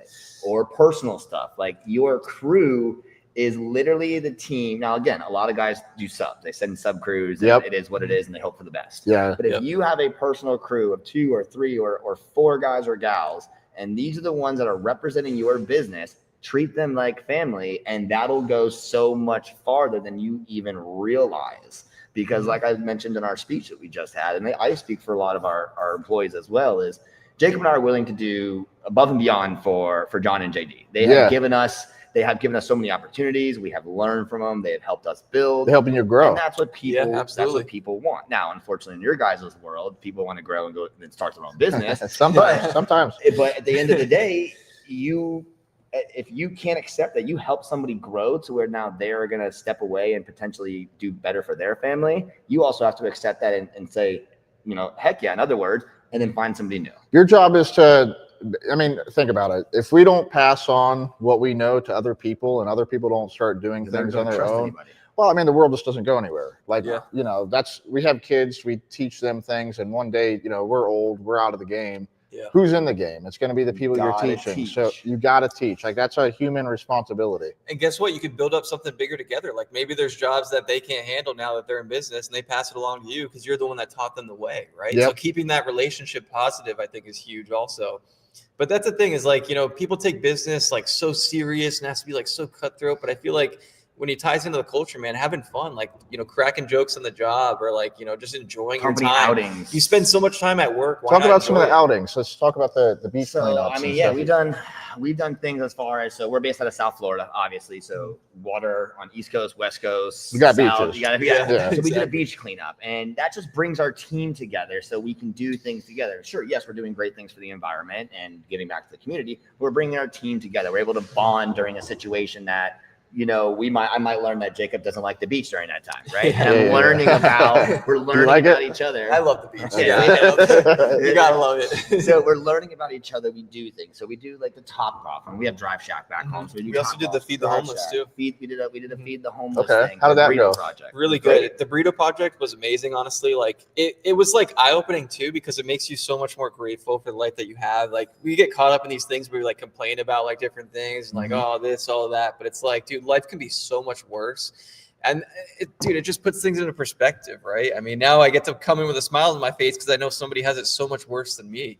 And not even that I have it bad, but it's just crazy. It Like, makes you grateful, right? Yeah. Because we it we does. take advantage of a lot of things in life, and that's why I think gratitude's so important. You need to have gratitude for your employees. yeah, And They're that's the ones absolutely. that those employees that if you're not showing up to hang the gutters, your employees are. You don't have gratitude for them to putting food on your table. You better rethink your line of work. And if you have gratitude and you appreciate them, that's gonna show. And We know how You much know, John and JD appreciate us, Right. and the rest of our team, and it shows. They know they're willing to. and show that's up. why you have their back. Yeah, Yeah, I don't- absolutely. People, a lot of these guys are, they work till the day's over, whatever. But it's like a 9 to 5 mindset. That's what they think. There's no such thing as that mindset with us, right? Mhm. Sure. Do I want to go to work at 9 and at 4 or 5? Yeah. Absolutely. It's Yeah, my yeah. life started. That's not how it is. We're working 5, 6, 7. Open my laptop up at home. Like that's just because I know our company culture. I know what I'm doing is going to go the extra step, and I'm doing it for somebody that I know cares for me, cares about me. I'm helping his business grow. You're taking ownership of it now Correct. because you care about it. because Exactly. we're deep into it, Yep. and we're taking ownership. As if I get asked all the time, it's like, are you owner of Mr. Pipeline? Are you part of ownership? I'm like, no, I just care and treat this company as if it's my own because I've Right. been taken care of. Yep. Dude, No absolutely. doubt. No doubt. So What was some of the takeaways at the speech you just had? So it's how everything flows back into marketing. So like, defining your brand, like, not just going to freaking Fiverr and spending like, $20 on like a logo, like having a high quality brand that's built, having your recognizable colors, the consistency. So like a lot of people have like truck wraps where like some don't match and they have different phone numbers and stuff like that. You get tied up into so much, but like everything ties back into your marketing. So like how people perceive you is going to affect the performance of your marketing. And that's why it's so important to have everything locked in before you really dive into like a thorough marketing strategy, like focusing on that culture, what the customer experience looks like. You have automation set up. There's so much to it. And then we can take that so much further when you have these systems set in place. But that's why I think Gutter Summit is so huge, because that's where these people learn how to really solidify everything. we had But- even that room. Just maybe it was the God, I can't talk right now. The title of the presentation or whatever it may be. Hey, bro, you busy? Even this year. Come on, Tanner. You want to do a talk here in a second? Let's go, baby. on. So yeah, We already had shout outs going No, to I you. We just wrapped up our speech. Right on. Yeah. Thanks, bro. Yeah. How you doing? Great. What's up, baby? Yeah. What's up, bro? Or what's going on? Yeah, we're Yeah, live. we're live. I've been We'll swap live out. streaming We'll the get the past mic couple to you. hours. Hey, bro. Yeah, let's jump in. Hey, everybody. What's up, Tanner? Sorry. So this is Tanner, Mr. Drip Jobs. Thank you, bro. Hey, everybody. Happy to be here. You want to give an introduction to yourself? Yeah, Tanner, Drip Jobs. If you're not here, where are you? It's not too late. Get over here. Yeah. It might be too late. Maybe next time. Well, What can we I don't do know for you? about VIP, but we might be able to get We'll a. find room for you. Yeah, we'll find some room. Come on down. My name's Tanner, proud founder of Drip Jobs. We are CRM for home service businesses and big supporter of what they're doing here at the Gutter Summit. I mean, the energy, I just walked in and the energy's high. So can't wait for the big day tomorrow and the next day. And we use Drip Jobs from others. Mother's Gutters, Yeah, one man. of our favorite clients, and just wanting to put out a good product for a good team. So it's you always got some really good gold nuggets. Let's just drop some game on these guys. What's Yeah, fix that for me. I'll just hold this. Sorry. Yeah. what's something that you think they'll find value in? Oh man, Just anything. anything in general. The Anything summer. in general. What's just like one gold nugget? I know you got tons Yeah. of them. Just one. Oh The man. most important one you could think of. Well, I look at the way the economy's going. I look at the way businesses have to survive. They have to stand out more than ever. When you have an economy that has options, you really have to be deliberate about standing out and providing a better experience for your customers, or making your service easier to buy, right? And that's how most businesses win the game of business. So for me, I'm a big proponent of how can you do what you do better, faster, and more efficient. And sometimes people think that is really just the installation aspect of the business or the maintenance aspect of the business. Like, that's kind of where all the focus is because that's tangible. It's like, Yeah. well, you know what? I want to cut gutters faster, so I'm going to invest in a $10,000 Spectra, Yeah. machine, right? Yeah, And that is kind of what, it's easy to think that way, but really there's a whole other side of your business from that initial intake, the sale, the lead nurturing, the appointment process, the experience the customer gets all the way up until the point of that gutter installation that matters. So for me, it's like, make that your focus because that's what most businesses aren't looking at. And that's what customers care about most. Think about this, when you order something online, you're getting updates, you're getting a good experience up until the point that thing gets delivered to your door. And in our business, our customers really don't know what they're getting until your team shows up. So we really need to focus on that because that's what they're buying is perception. Yeah, no doubt. Perception is everything with branding. Everything. I'll tell you an example of that I experienced when I started Griswold's. And I've told the story before, but my branding was so on point. Like as I went into it, I had an office manager, day one. So we have someone answering the phone. My vehicles were wrapped. We had a nice logo. Yep. We were using a CRM. Yep. Everything's professional. Great name. Great name. I had a job. There was a entryway to community that we were lighting up all the palm trees. Okay. What do you call it? The HOA guy. So, he was there. He was kind of overseeing. I was there and I had 3 other guys working. I was just there, seeing what they were doing. He says, "Hey, Tim, how long you been doing this?" I says, "Oh, this is my first season." And he had a guy next to him and he looks at the guy and he's like, "I think he's joking." And so I just rolled with it. I didn't say nothing. I don't think I've been in business. A little 10 intimidating years. there. Well, yeah. But it was really my first season.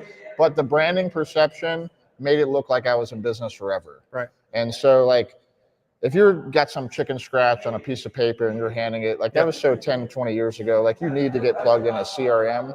That's one of the first things you could do to really make yourself professional. Yeah.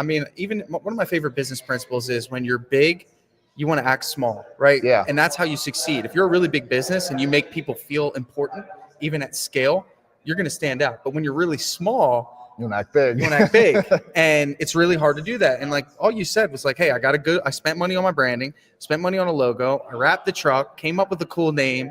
And right off the bat, you already, without selling a job, really, right in the beginning of the season, you already position yourself as someone people can trust because everything is based on perception. And I have a talk about that coming up tomorrow, 2:00. And I think it's going to be a pretty awesome talk. So all your talks are awesome. I've heard plenty of them. I just love this stuff, man, because you know what, man, I want to help people. I know that there's some good guys out there that need to provide for their families. They want to create opportunities. Some of the best business owners that have a heart to serve, that want to win.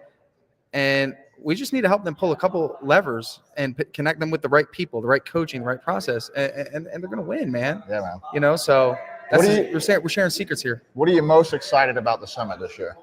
Honestly, man, John Mayjak's keynote is always, you know, is always going to be is always a big selling point for me to come. But you need a CRM. This is the guy, because I don't just vouch for anybody. I'm not playing this game of trying to pitch shit. I don't care. What I care about is serving the community. This is my boy from the very beginning. Long time ago. You built this thing from nothing. Yes, I You did. built it by failing and failing and failing until you finally got it right. Yep. And then you kept getting it right. And now he's And on you're fire. still getting it And right. you're still getting it figuring right. it out. Bro, Yeah. me too. I mean, Yeah. I feel every day. But that's the secret to the game. This is my boy. Jump on his stuff. Test his stuff out. Or you're using it across the board, right? Oh yeah. In Mothers and everything else we do. So thank you, bro. That was awesome. Drip jobs. But yeah, what I'm most excited about, of course, like, you know, hearing the keynotes, but you know, this is your guys' second go around. Yeah. So you guys are all like mission driven. You guys are all motivated individuals. So I can't see how much better you make the event. Like, you know, I'm sure the cadence is going to trying. be better. You guys are going to kick butt. I So tell you what, our check-in process was better this year. So check-in it's the little process. things, Hey, man, it's the little things. This is not Yeah. easy, dude. Like, you know how hard it is. Any of you guys out there, like, you put together an event, you know, you're talking about so many things that had to happen for an entire year for a 3-day event. And what a lot of people don't realize is we really put a lot of risk on the line. When you put an event together like Pay the this, money like, up front, bro. well, you have to guess like how many people are going to show up. Like, Yeah. okay, we're looking to have 200, 250 people. So then you got to reserve a room block for 250 people. Yep. And then if you don't sell every room in that room block, you get like a 10% allowance. Yep. That's not very much. Not very much. You know, and so if you have 30% of the rooms that you didn't book, now all Yep. of a sudden you're on the hook for it. And there's a lot of people that really lose their ass in conventions. So Yeah. we really put ourselves on the line to make Yep. this happen, and we put some risk out there, and it's a lot of work, and but we love it, and you know, it's coming together, and it's You need it's great. community, though. I You mean, need I a think when community. you have someone, you guys are saying, like, where else are you going to connect with other business owners? Like, you're not. It's people like this that put their neck on the line, you know, and put this thing together so you can connect with people that are going to sustain you for the entire year, right? Like the relationships you build. I even met Bradley with, you know, he's became a good contact, a good Yeah. friend of mine. Like just some of the people that I've met, like these are people that you can grow with, you can build with. So yeah, I mean, maybe next year, right? If you're watching this, maybe you'll be here next year. I hope to see you. I know you guys you keep building this thing, but it's not too late. Get in the car. It's a 5-hour drive from Florida, right? If you're in Florida, come on, get over here. We got to go. get in the car right now. Tomorrow's the We'll kickoff find room day. for you. We'll get Yeah. you here. Come Today's on. like a pre-day. You know, call off tomorrow. I know you got jobs and you got all this stuff. You got to grow your business. So, and you know what? Here's the thing. I know some people can't go because they can't leave the production, dude. I've heard that so many times. Like, hey Tim, I want to be there, but I'm 2 months out, or I'm backed up. I need to get the jobs done. But listen, if you get here and there's a couple days that you're not at work, but you're learning how to scale and how to get off the truck and how to build systems and how to not be in that position, next year you want to be in the position to where A, you can either bring your guys with you, or B, you got guys that could take care of it Yep. while you're out there working. Yep. 3-day investment could sustain you for the entire year. There's a book. It's called A Shepherd's Look at the 23rd Psalm, one of my favorite books. But really what it talks about is how in seasons of drought, a shepherd can sustain his sheep simply by them licking the dew in the early morning, right? So in other words, they need just a little bit to sustain them for the entire day. And sometimes that's like this, right? You just need that 3-day window. Could give you an idea, could give you an insight, could give you something to pivot you into a new trajectory for your entire year. It could be the smallest thing. Dude, it too. could be the You don't- smallest It thing. could be the smallest thing. It could Like, just be you sitting there thinking, if all of these people can do this, so can I. Confidence is key. So, Yeah, you got to know it. Like, if you don't know it, it's almost impossible to get there. You have to believe in yourself. you have to believe in yourself. And I think your story is pretty cool. Yeah. I mean, Should I just tell a all the little bit things- about it? You should. I'd like to Yeah. hear. Refresh. If anyone hasn't heard your story, it's Okay. it's pretty. Yeah. inspiring. So when I was 13, I was a dumbass and I wanted to join a gang. So I did a little gang initiation. I got slammed down sideways on my arm. It snapped my humerus. My bone actually went up into my armpit, and you got a brachial plexus nerve, which is a tube. It holds 5 nerves that split out. Inky Johnson's You ever hear his story? No, Same thing. It was same thing. paralyzed because he was Paralyzed. yeah. So my arm almost got amputated. So Okay. it also pinched my main artery. So my arm was turning black. It was black for a little bit. I got airlifted to the hospital. They ended up getting the blood flow going back again, thank God, because then it didn't get amputated. But my arm was paralyzed and literally completely paralyzed. We did a nerve test, and there was no nerve activity Unreal. whatsoever.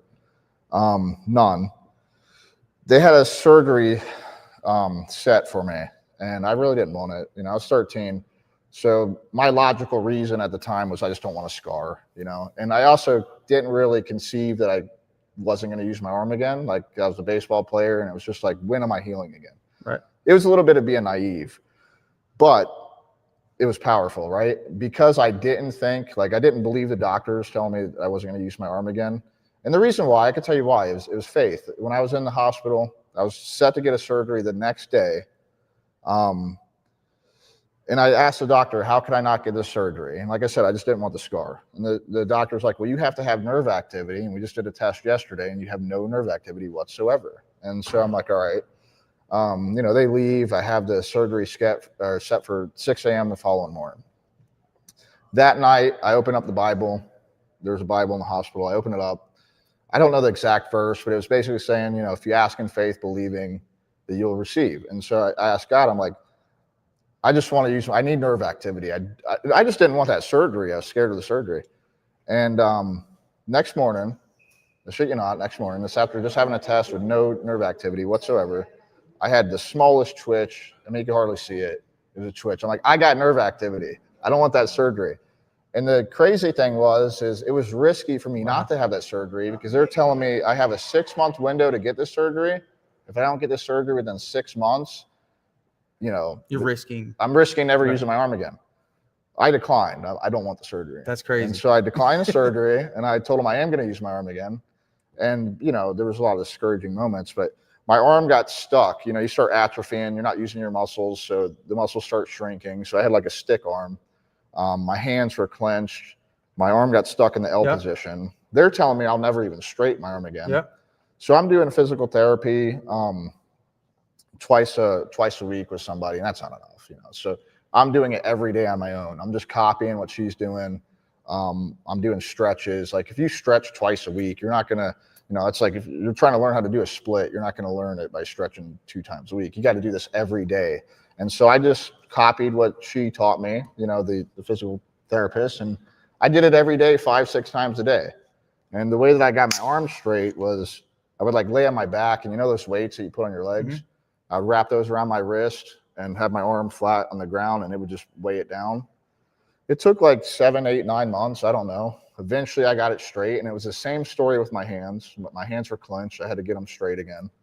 And things happen that you don't think about. Like, my nails started growing skin underneath them because you're not using them. Like, that's what keeps you from the skin from growing, is because you're using it. Interesting. And so just to cut my nails, like, my fingers are bleeding. Like, there's all these things you just don't think about. And I had pins and needles for 9 months straight. But when I read that verse and it said, ask, receiving, and believe, I actually believed it. And then the next day, that miracle, it was just a twitch. I mean, that didn't mean I was, if I didn't do anything about it, of course, like, God helps those that helps themselves, then, I definitely, it would have stayed that way. But that gave me enough faith to just know, like, God's going to bring me through this, and I just got to keep going. And it was about 2 to 3, about year 2, right? I'm able to clench my hand, and I had to start with a 2-pound dumbbell, to do arm curls. And so I'm getting my strength back with 2, and I was struggling.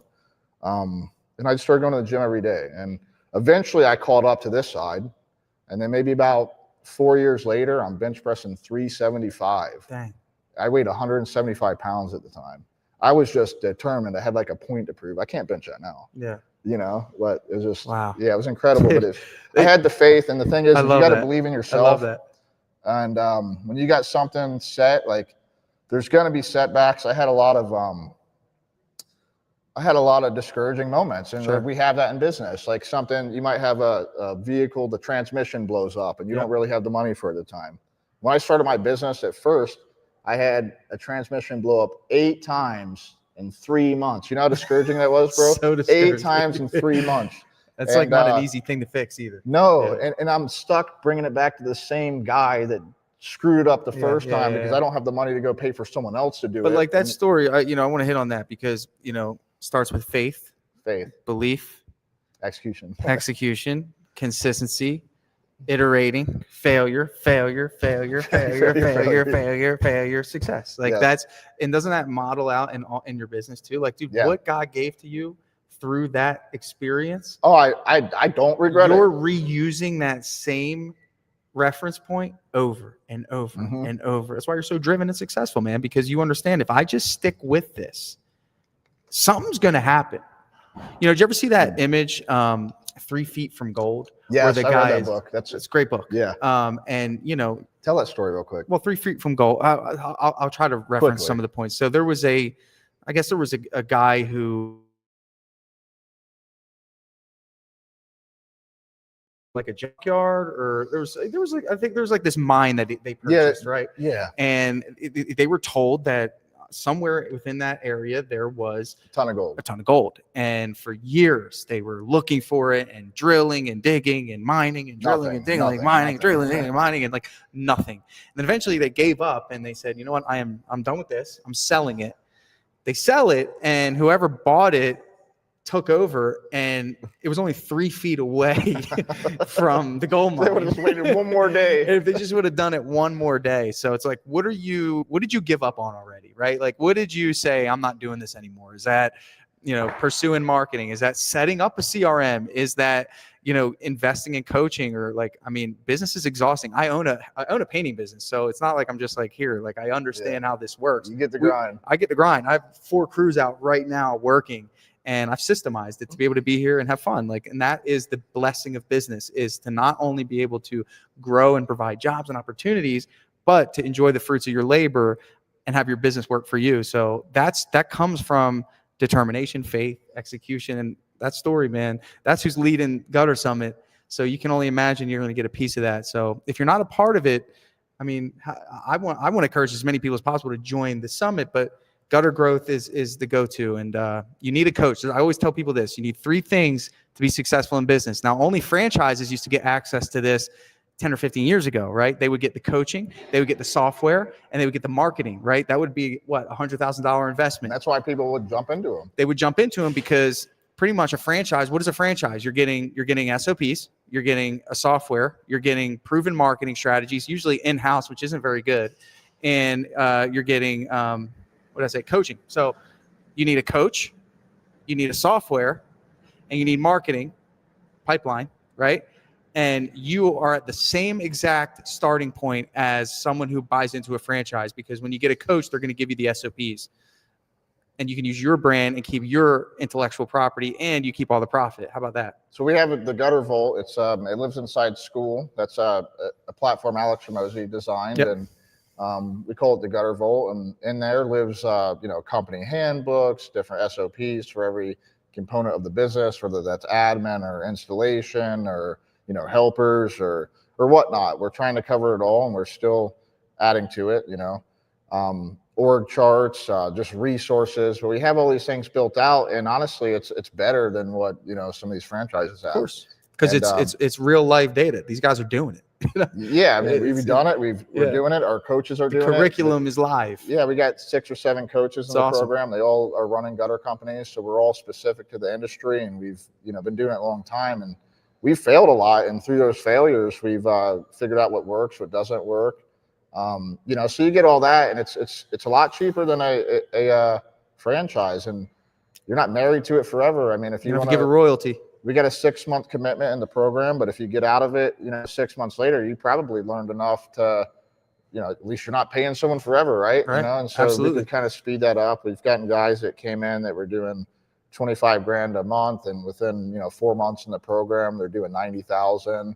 I've had some guys with incredible numbers. I've had guys that were profiting like $100,000 a year, net, and then within 12 months of being in the program. What is it when you times 4? That's not quadruple. That's I don't know what it's called, but times 4. You know? Yeah. So it's just, we can really speed things up, and the people that execute and do and fail and learn and move forward and just keep going. That grit is what's going to get you there. Got to write a book, man. I am. I got 3 chapters in. Let's go. I want to send it to you. Send it to me. Yeah. I just figured out that whole process. I'll help you speed up that. Yeah, you just wrote a book. I did. You're giving that out I here at the have. summit. Want to talk a little bit about that book? Yeah. Yeah, I want to hear about it. I will. Oh, you want me to talk about it now? Yeah. All right. So one of the things for me as a business leader is I always try to challenge myself. But one thing you got to have is a meter that says, hey, am I operating a high level or am I starting to get comfortable? And that happens to all of us, right? Is that true? Mhm. High level operator, right? So for me, it's like, okay, I'm not serving enough, because one of my core principles is I want to serve my audience. I want to serve contractors. I want to help them. So what I did was I said, you know what? I'm going to do 31 podcast episodes in a row where I just give it all away, right? I want to give out all the value. I want to give out 31 days of value. So that's how it started. So every day I woke up and day 1, day 2, day 3, day 4. And these are 10 to 20 minute podcast episodes of me just giving value. I recorded customer phone calls. I recorded follow-ups in real time and explained how I did it, how I followed up, how I nurtured leads. So 31 days I did this. At around day 15, God put on my heart, he's like, make it a book. Okay. This was 60 days ago. Yeah. Okay. Make it a book. That's the fastest book I've ever seen written. Fastest book you've ever seen written, dude. Isn't it true? So he said, make it a book. It's amazing what happens when you focus. What's up, brother? So I need to step my game up because I've been doing this for 3 years. Listen, Time but to get it done. same. But I felt like, dude, it was God is like, do it. And it's amazing what happens when you have belief and you apply consistency and you actually execute and you don't give yourself a way out. I leveraged this event to get it done. There was no option. There was no option. There was no way out. I had no option. I had to use my There arm was again. no way option. out. I was not, first of all, at around day 15, I realized people were messaging me saying how much they loved the first 15 days. So Yeah. I had no option. Do you know how many times during that 31 days, I was like, dude, I really don't want to sit down and record a freaking podcast now. Would you do But it it's like no option. same time every day? Or what Same was time it? in the morning. Yep. And then there was one day I had to get up real early. So I did it the night before and posted it the next day. I had to leave early in the morning, but I didn't skip a day.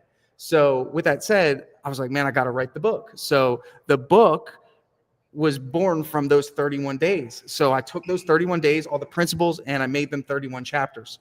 And it's a daily discipline with a Bible verse that relates to that daily discipline. So it's a story about some element of business. I love Yep. Stories Yeah. about an action step and then a Bible verse. And really what it means is that 31 days is about helping you understand consistency.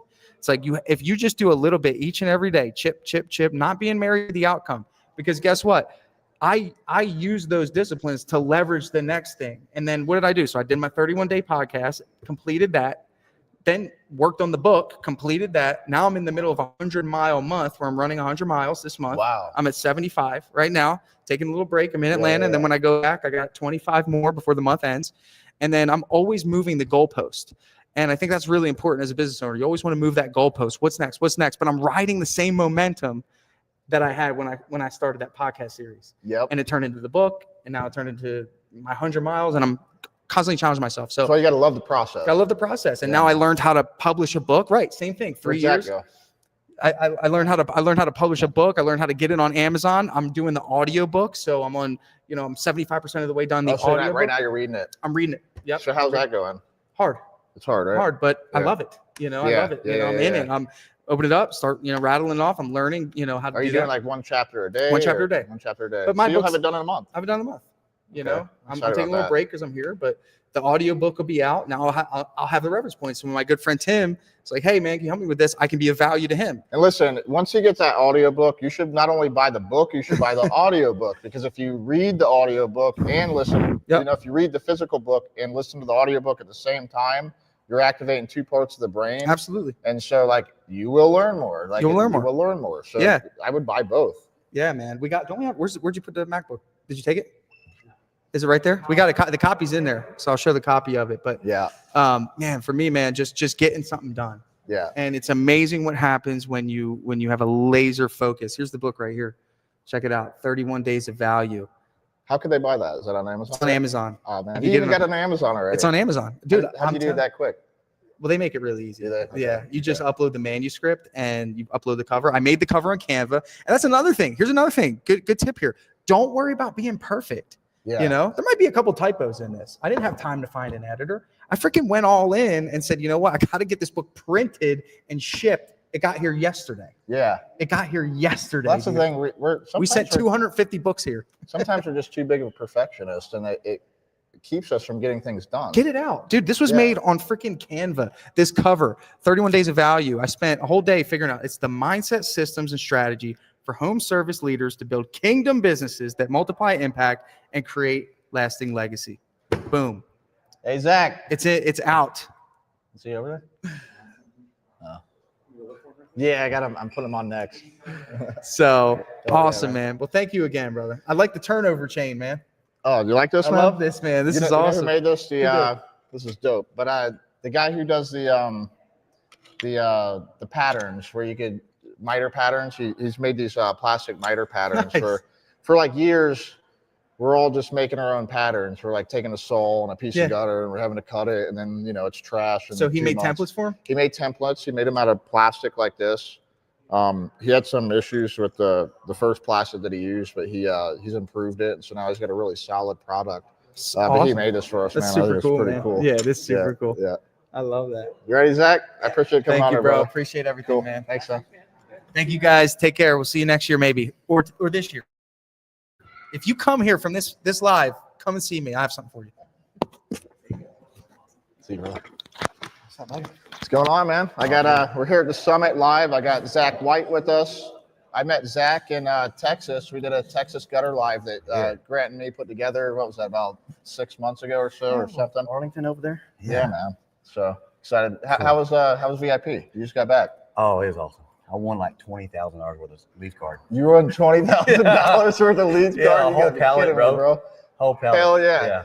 Hell yeah, that's awesome, dude. Yeah, good to be here, man. So, It was a good- it they was a good paid event. already. Yeah, for sure. Yeah. So like, you haven't got to implement everything you're learning. Yeah, I can't wait to sell it all. Yeah, man. I can't wait to see who gets that machine. I'm gonna get that machine too. Yeah, I'm gonna get that. Let's get it, Right, bro. in the name of Jesus.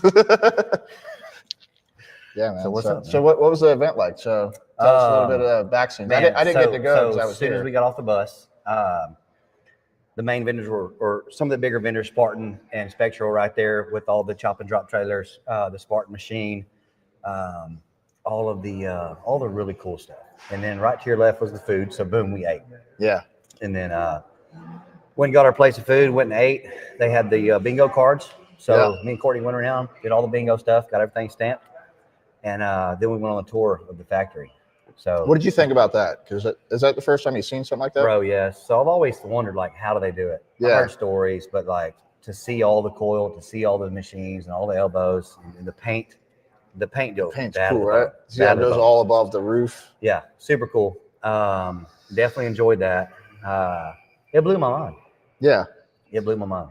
Yeah, because we just, we're just buying boxes of downspouts and elbows, and everything's in a box, and it's all done. And the coil, the coil, did you see how big those master coils were? Yeah.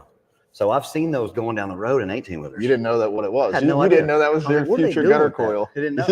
yeah. Seen it. Yeah. Huge. Yeah. So I think one of them weighs 12,000 pounds. Yeah. Yeah. Yeah, I think they go 12 to 15,000, and then they have to move them with these, big forklifts, and they slice it all down, and they get it cut to the right size, and then it's all raw material. So then they got to paint it. And you see those hanger machines where they're making hangers, they're just stamping them all day. So I think it was like I don't know, 6 to 10 stamps. But between how it comes out in a flat sheet and then it drops off as a hanger. Yeah. Pretty cool. So what type of vendors were out there? We had, hey, my boy. Hey, Come say hi, man. Come say baby. we're live right now. What's going Grant on just got back from VIP. Let me get up in here, boy. He $20,000 he won from Spectre. I heard Can you you believe that? We had some life change. Look, I look short right here. Let me get up in here like this. What y'all been talking about today? Just the event so far. Yeah, I just asked him, what was his experience at the VIP? I didn't get to go this year. Yep. So I just we're here live. Let's tell the Some people. lives were changed over there. You're already pretty life well has off, changed. but that's great, right? A couple people, 20, 30, 40, 50 grand in guards. Man. Yeah. Whole pallets of stuff, coils, like Spectre. So showed Spectre up and really showed- showed up this They year. really showed up. 40% off. So it was 25% off your next order. 40% off today of all accessories. So you buy a pallet of hangers, 40% off. Then they did 40 cents off of your price. If you can show your supplier's price, Then they did even better. If you've never purchased from Spectra and you showed your bill today, they match it for 40% off. Let me get out of here. That is Sure, amazing. Tyler, brother. Yeah. Good to see you, Timmy. See you, brother. Great show over there. All right, brother. So yeah, that's awesome, man. Yeah. So They had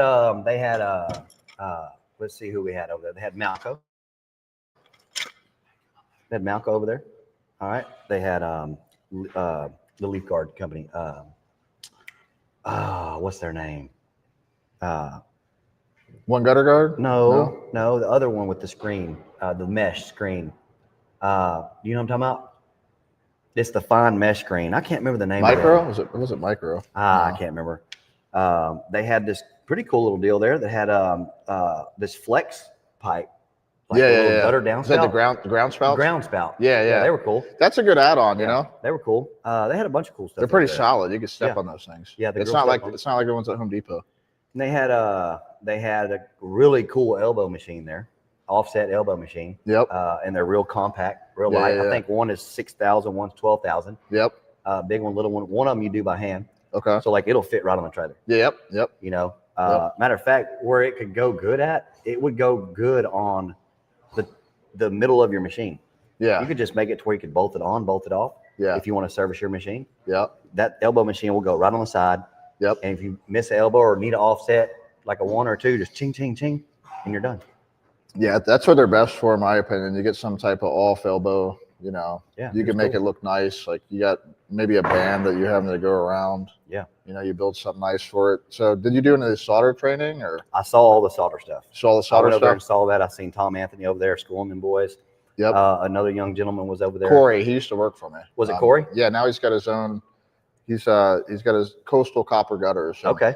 He did all my copper work. He did Yeah. all my half round stuff for years. Yeah. I mean, I gave that guy jobs that were like $115,000, you know, plus that he was responsible for, and you know, he does really incredible work. Yeah, he was cool. I think Tom did he did a hand tab class too.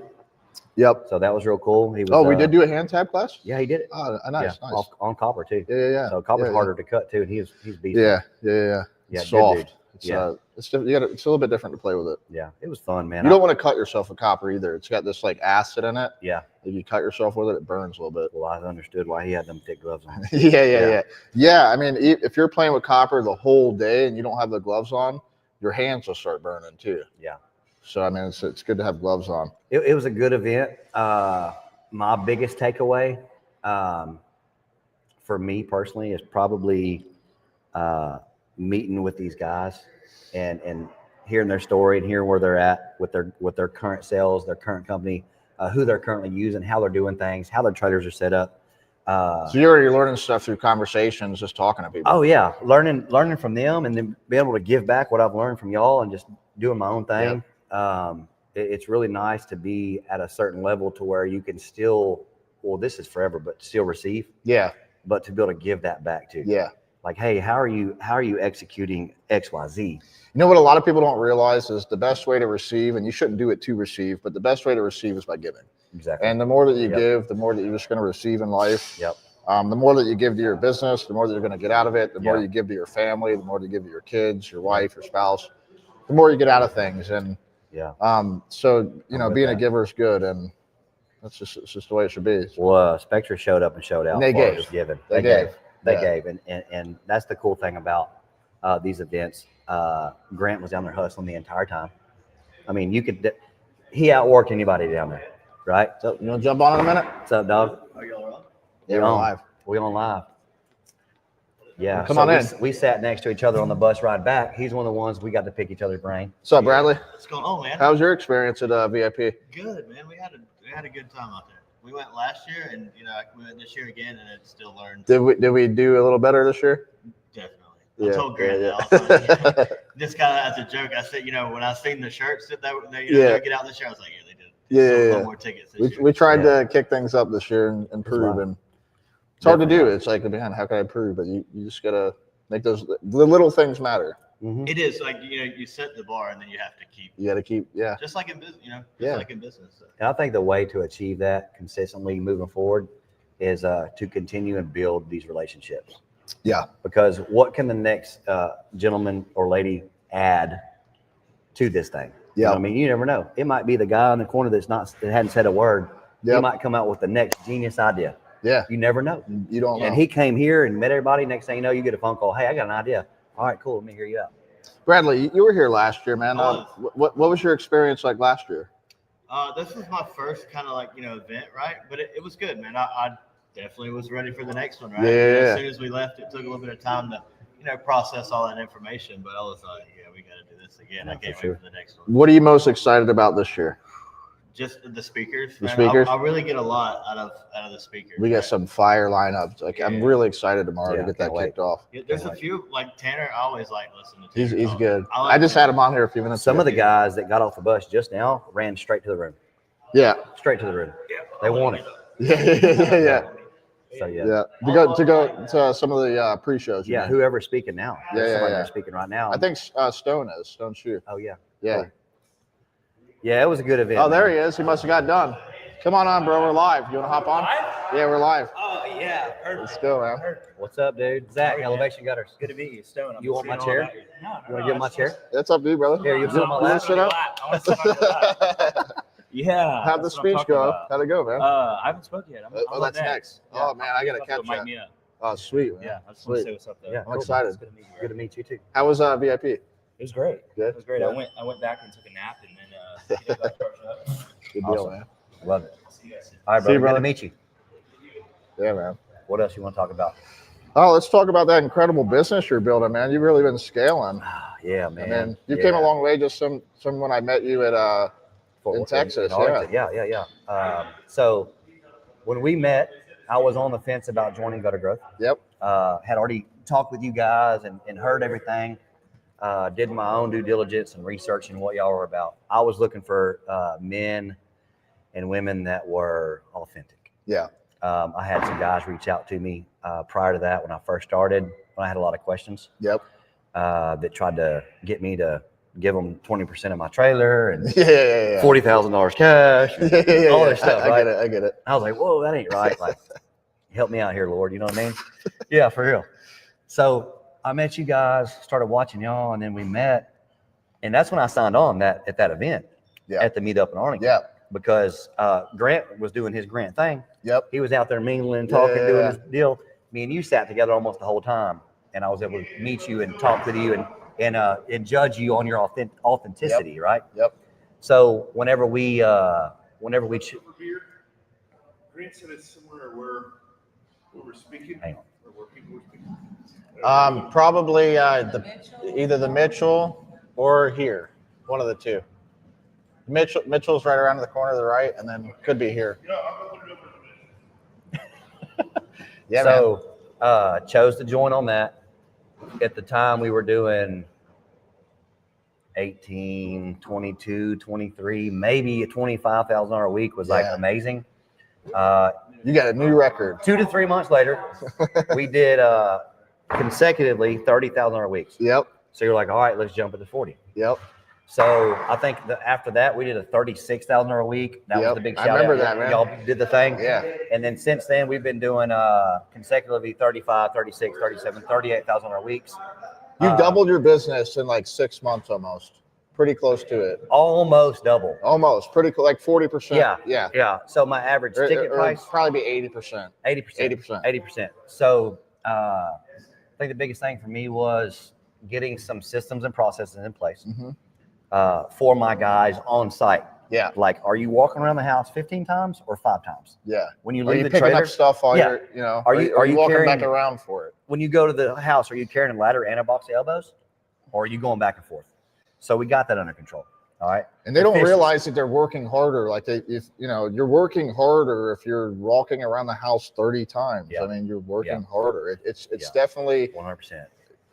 Yeah, you're making your life easier when you teach them to pick Yeah. up things as they go and make Yeah. less trips around the house. So we did an efficiency check Yep. first because they were hourly, and I was like, man, these green dots on the Facebook Messenger sure are on a lot. Yeah. What are y'all doing? You know? Yeah. No, we ain't on, boss.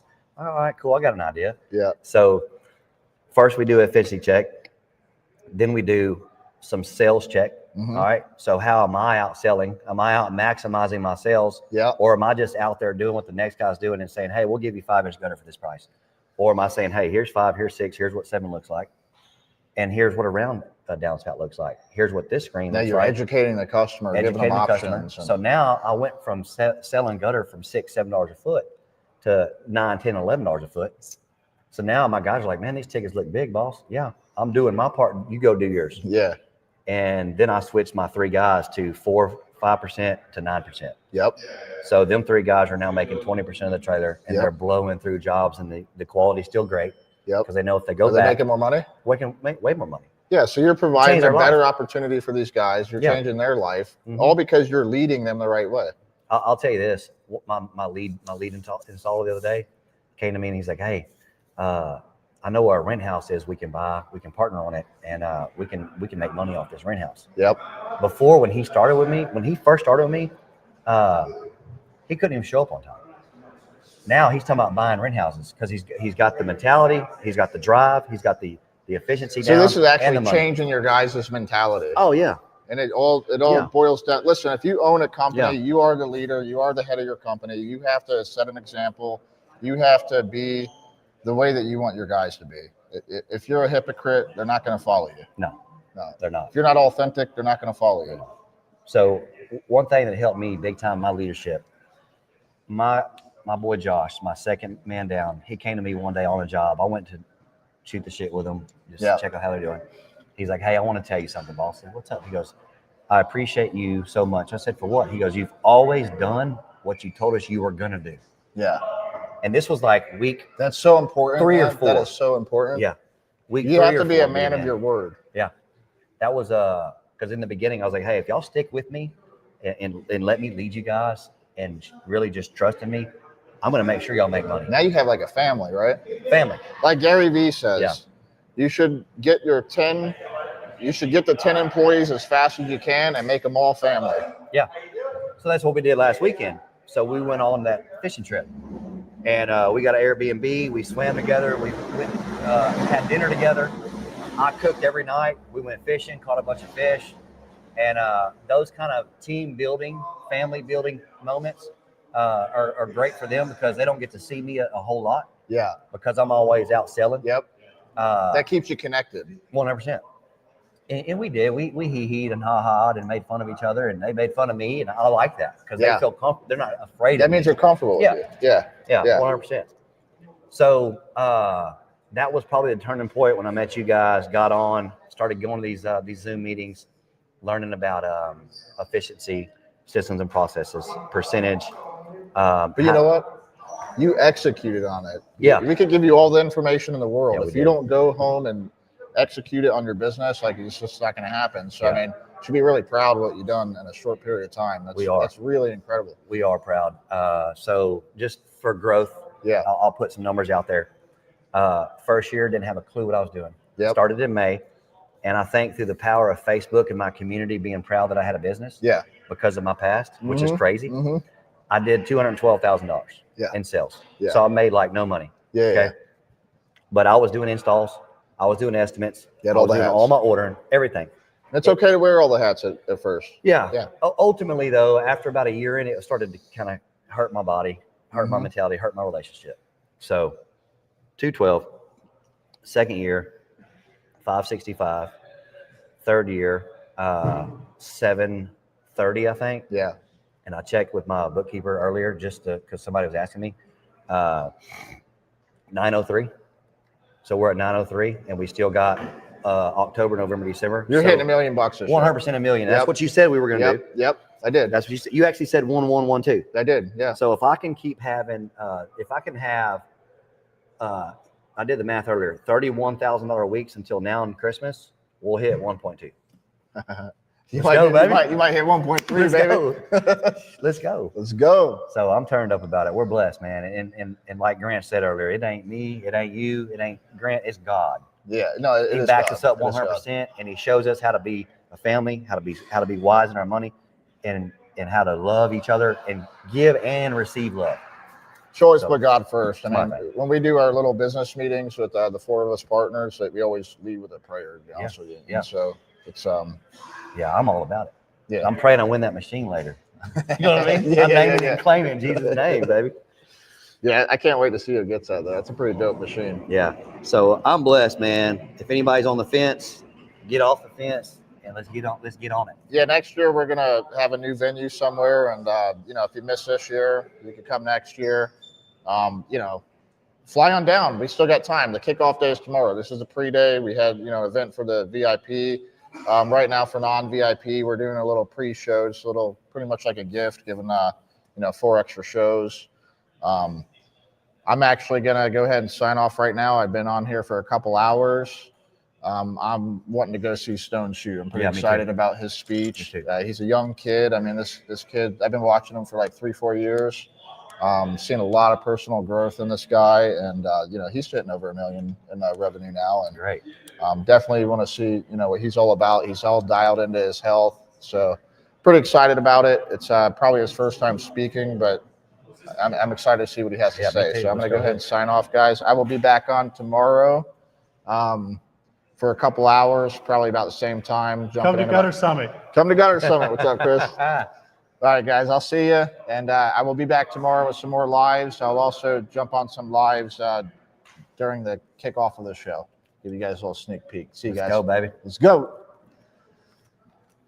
Cool, man.